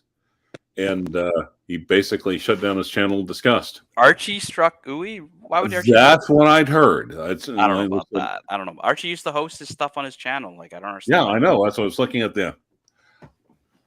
Or it may have been, or maybe Or maybe it may have been TGV, I guess. Jin, is that the way to fike a good bottle of wine? Absolutely, yeah. I actually liked the Super Mario Clive video that he did. Yeah, the Star Wars one's good. I don't know if there's going to be some copyright stuff for the Star Wars one, but if you guys do want to check out OOI, just type IOOI and ArchieLuxury in YouTube search, and you guys will be able to find a lot of OOI stuff. Maybe TGV was one. I don't remember any TGV. Well, I don't remember a lot of OOI videos in and of itself, but did he do TGV videos? I'm not sure. Higgins, this is the kind of fun we used to have back in the day, is making these compilations of Archie and just trolling him. Yeah, that was before my time. I think I entered the Archieverse probably 5 years ago, and Clyde and Mark Goldberg were my heroes. I heard you coming up now and then, but I remember the banter between Clyde and Mark. Yeah, when I got banned, Goldberg paid for an ad on Archie's fridge of a tombstone with my name on it. And they ran. You could see it in every live stream or every video Archie would do of a tombstone saying like "Rest in peace, Tan" or whatever, which was a good troll. Yes. Bear Clooney watches Clive. It's okay to say I don't know. Yes. And Chris says yes. TGV struck one of OOI's funniest videos. The Street. Oh yeah, I remember the Street Fighter one with Archie. Oh my god. Okay. Bear, it's going to be a banger show tonight, Bear. You got 25 minutes before the drama starts. So we got the Zeitwerk up here, boys, again. The T-shirt, the fat boy in a T-shirt, fat man in a T-shirt watch that I just can't ever unsee. Like, Clyde, like, does that not ruin you? For people are saying, "Oh, I can unsee it." I can't unsee that shit, man. Like when I see this watch, it's the fat guy in a T-shirt. I don't really see it. There's no democracy in here. That was one of my favorites. Rancher married someone named Drama. Drama Mama. Garbage Fire, remember? Drama Mama. I kept hearing about Garbage Fire and Drama Mama. Yep. And Higgins, back in the day, Clyde had his own trolls where it was like people would create like usernames like Clyde's Vacuum, and because he used to have his vacuum cleaner behind him in the fucking. Always. Literally, no. At one point, my vacuum cleaner had 4 Facebook accounts. Kelswood says, "So true. I can't unsee the fat boy in a T-shirt either. I'll never buy. So sad." Who has the Archie soundboard? You know who brought that up? That was Carson Chrono's wife. She invented that. Hey guys, if you want to, do you guys want the Archie soundboard? Yeah, why don't you play a few of the sounds from the soundboard? Why not? Or if someone super chats, I could post the link. Super chat if you want the link, guys. Super chat if you want the link. God damn it, Tan. I leave and all the standards go out the window. There you go. Fat man in a T-shirt on this channel. Yes. Madman, we never thought it would happen. That's a good point, yeah. Archie never would wear a T-shirt, but he seems to only have one T-shirt, that guy, unfortunately. Yeah. But yeah, boys, big show tonight. Bear's going to be hosting the weekend shows, and we got some drama to talk about. And yeah, we're going to go through some watches, good fun. Maybe there's going to be. I love the watch. Be prepared to be anally raped.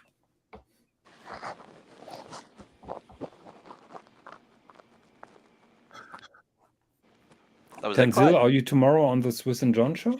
Yeah, I'm gonna try to be there. So tomorrow you're gonna be doing it. Is it 9 p.m. In German 22 time? hours, yes. Mm-hmm. Okay, so 9 p.m. German time. I believe it's 4 p.m. Eastern, 3 p.m. Central for anybody who's in the United States or Canada. Check it out, Swiss and John show. We're gonna be talking shitters tomorrow, I believe. Yeah. Higgins and I have been talking some Grand Seiko this week. On the Archie show, and I don't know where it's going to go tomorrow with the shitters. The Grand Seiko drama will continue, and we will extend to Creator. Swinging Kangaroo, the morning show always has drama. That's where you see most of the drama is in the morning show.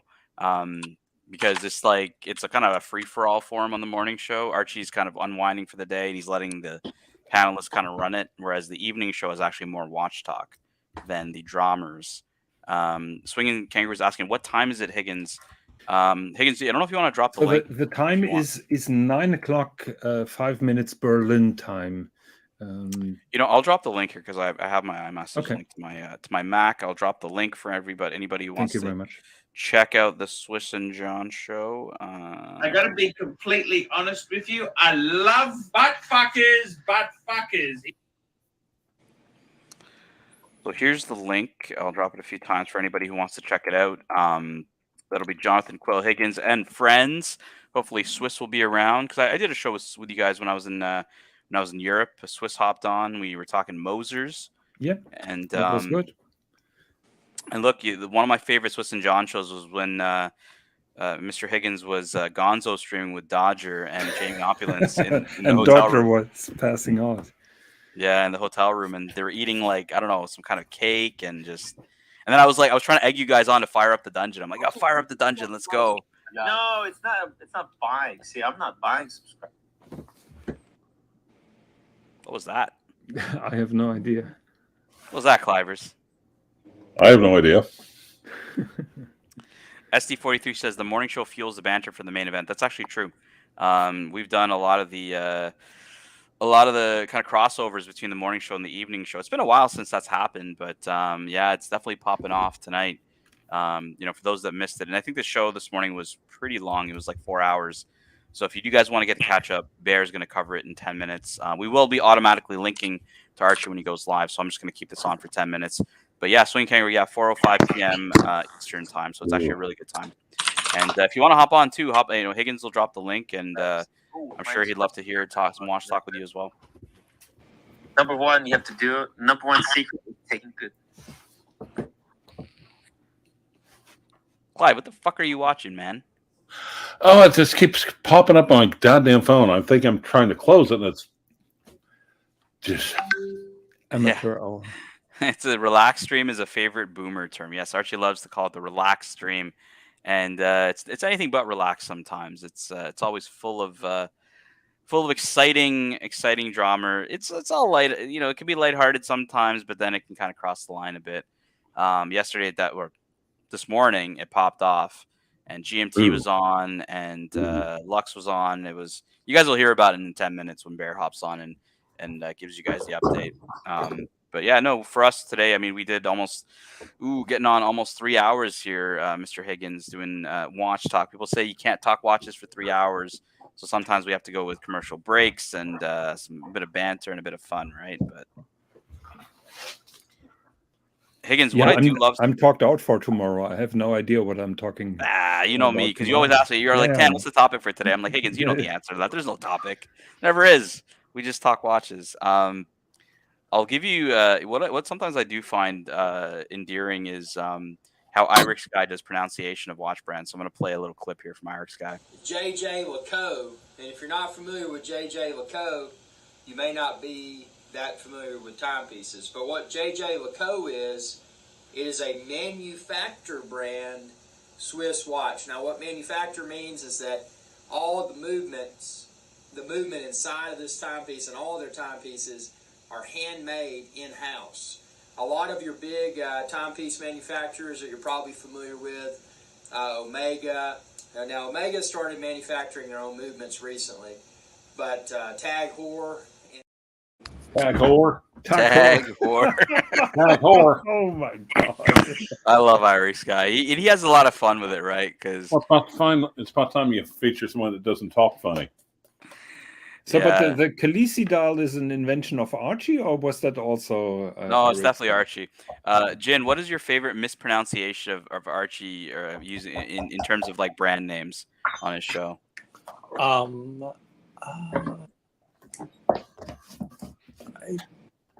You got Ulysses Narden. You've got Ulysses Narden. Jaeger LeCoultre. Yeah.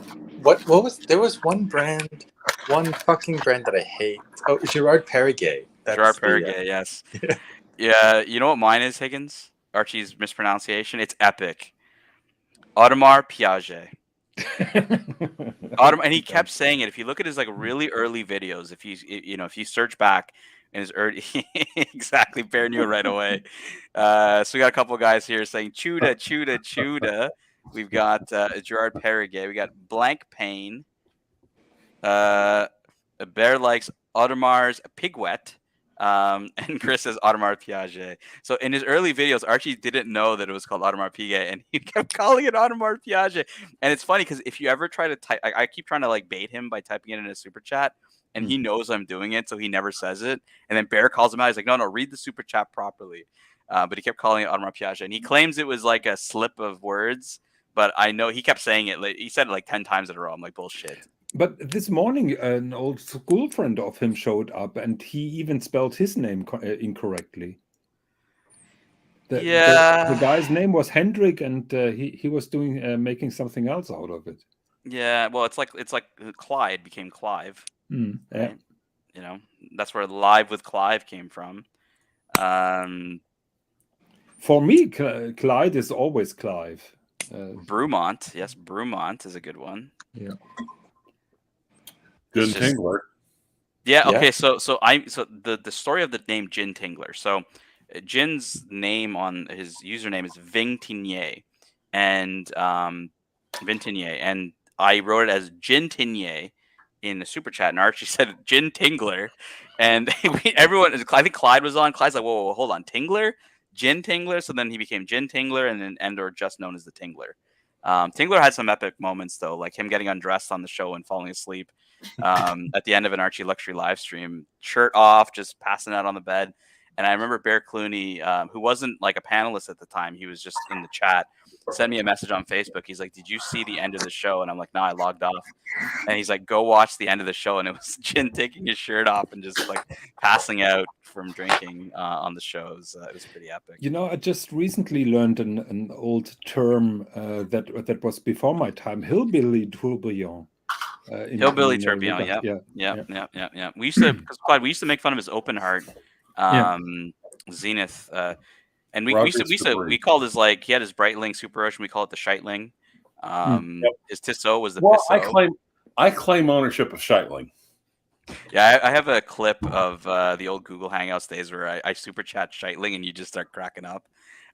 Roger Debris, he also says Roger Dubai sometimes. But the most legendary moment that I recall is when Mark and Clyde sung that Christmas carol. 5 identical Pateks. And a lady boy with HIV.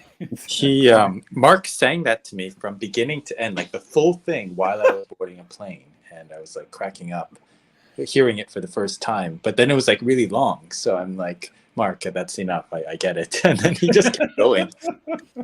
Two giant horn. Yeah, no, there's a lot of terminology we can give you the history on, like the term Phoenix brand that Jin made up. Like Archie, just all these weird. Tenzio, I'm sorry, was one of them.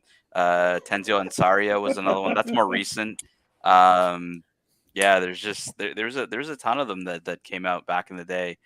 And yeah, no, it's all been in good fun though. We've all had a good time with them, and just talk shit, had a bit of fun, there wasn't really like the drama that happened was mostly drama between Clyde and Archie. They had their own like little beefs going on, and Jin and I we sometimes get stuck in the middle when we're live on air. You guys look like kids when your parents started fighting. We were just like, yeah, let's just move the show along now. Oh shit, let's be quiet or they'll turn on us. It's like, you know what, Clyde? That watch does less than nothing for me. And then you're like, you're no friend of mine. You have no friends. Yeah. Yep. No, but it's good to have most of the old guys back, I must say. Yeah, I'm shocked. I used to try to get Clyde to come back on after he left the first time, because when Clyde left, Higgins, Suckerhorn called me and he's like, I need you to sub in now because Clyde's gone. And so it was me and Archie, and then Jin would hop on. So it was me, Archie, and Jin. And then when we got burnt out, then Clyde and Rancher took over, and that's when you probably showed up. Was when Clyde and Rancher were doing their shows, which was prior to then Marco and JJ and those guys showing up. No, I remember you hopping on now and then and talking about your Porsche and stuff like that. Yep. So, but you were not regularly on. But it was me and Archie. Then Goldberg liked it so much. Eventually, Goldberg joined us as like the Well, Clyde was the one who gave Archie the idea to do the daily night shows during COVID. Yeah. Archie used to do them only on Fridays and Saturdays. It was Friday night. I think it was twice a week. Yes. And the odd time I'd be able to bribe Archie. I wanted to talk watches one night. It's like maybe a random Wednesday night. I'd text Archie like, hey, I'd be online to super chat if you want to just pop on. He'd be like $50. He'd hop on, and he'd do like an hour show or whatever, and we just talk watches and just hang out. It was all in good fun back in the day. Well, if we're going to also talk about, I think I'm the one that tagged him as the Minotaur. Yeah, Clyde's nickname or his username used to be Clive Minotaur Wrangler, back in the day, which is a term. It's a name I still use with him is Minotaur Wrangler. Because Clyde used to do Higgins. He used to do what's called the Wrangler of the Week. So if you got the best deal of the week, he would dub you the Wrangler of the Week. Somewhere around here, I still have one unissued, brand new, limited edition Clive Minotaur Wrangler mug, with the Jewelers on Time saying on the back. Tam, please ensure we don't miss any frame. I don't know what that means, but I will ensure you don't miss any frame. What I remember is the amount of flack that Clyde got when he bought the H. Moser, and Archie went after him like the devil. Oh yeah, no, he definitely did. Archie just hated Moser, hated Yeah. Parmigiani. I hated. I used to call Clyde's Parmigiani the Pizza Hut shitter. Back in the day, Clyde didn't like that very much. No, Archie definitely hated Moser. I think he still hates Moser. I don't think he likes Moser at all. Well, yeah, but on the other hand, the engine, the Manure. Yep. Yeah. God, what else? And it's just like, man, that's a piece of shit. That's a piece of shit, man. Just sell that goddamn thing. Seriously, why are you still doing with it? Why don't you sell that goddamn thing? Well, hey, I sold that thing. Oh man, you fucked up. Yeah, Chris, I remember this. I remember Matisse and Archie. Archie's exploded on a lot of people. He exploded on Zane live because Zane would come on and tell Archie, because Zane had like the high-end Pateks, and he'd tell Archie that his collection was shit. But all right, guys, ArchieLuxury is live. The main stream is happening with the bear. I'm going to end this one. We're going to send you guys over to ArchieLuxury live stream. I want to thank everybody on the panel for coming. I want to thank all the punchers for joining us, and we'll see you guys on the other side. This is fun. Thanks.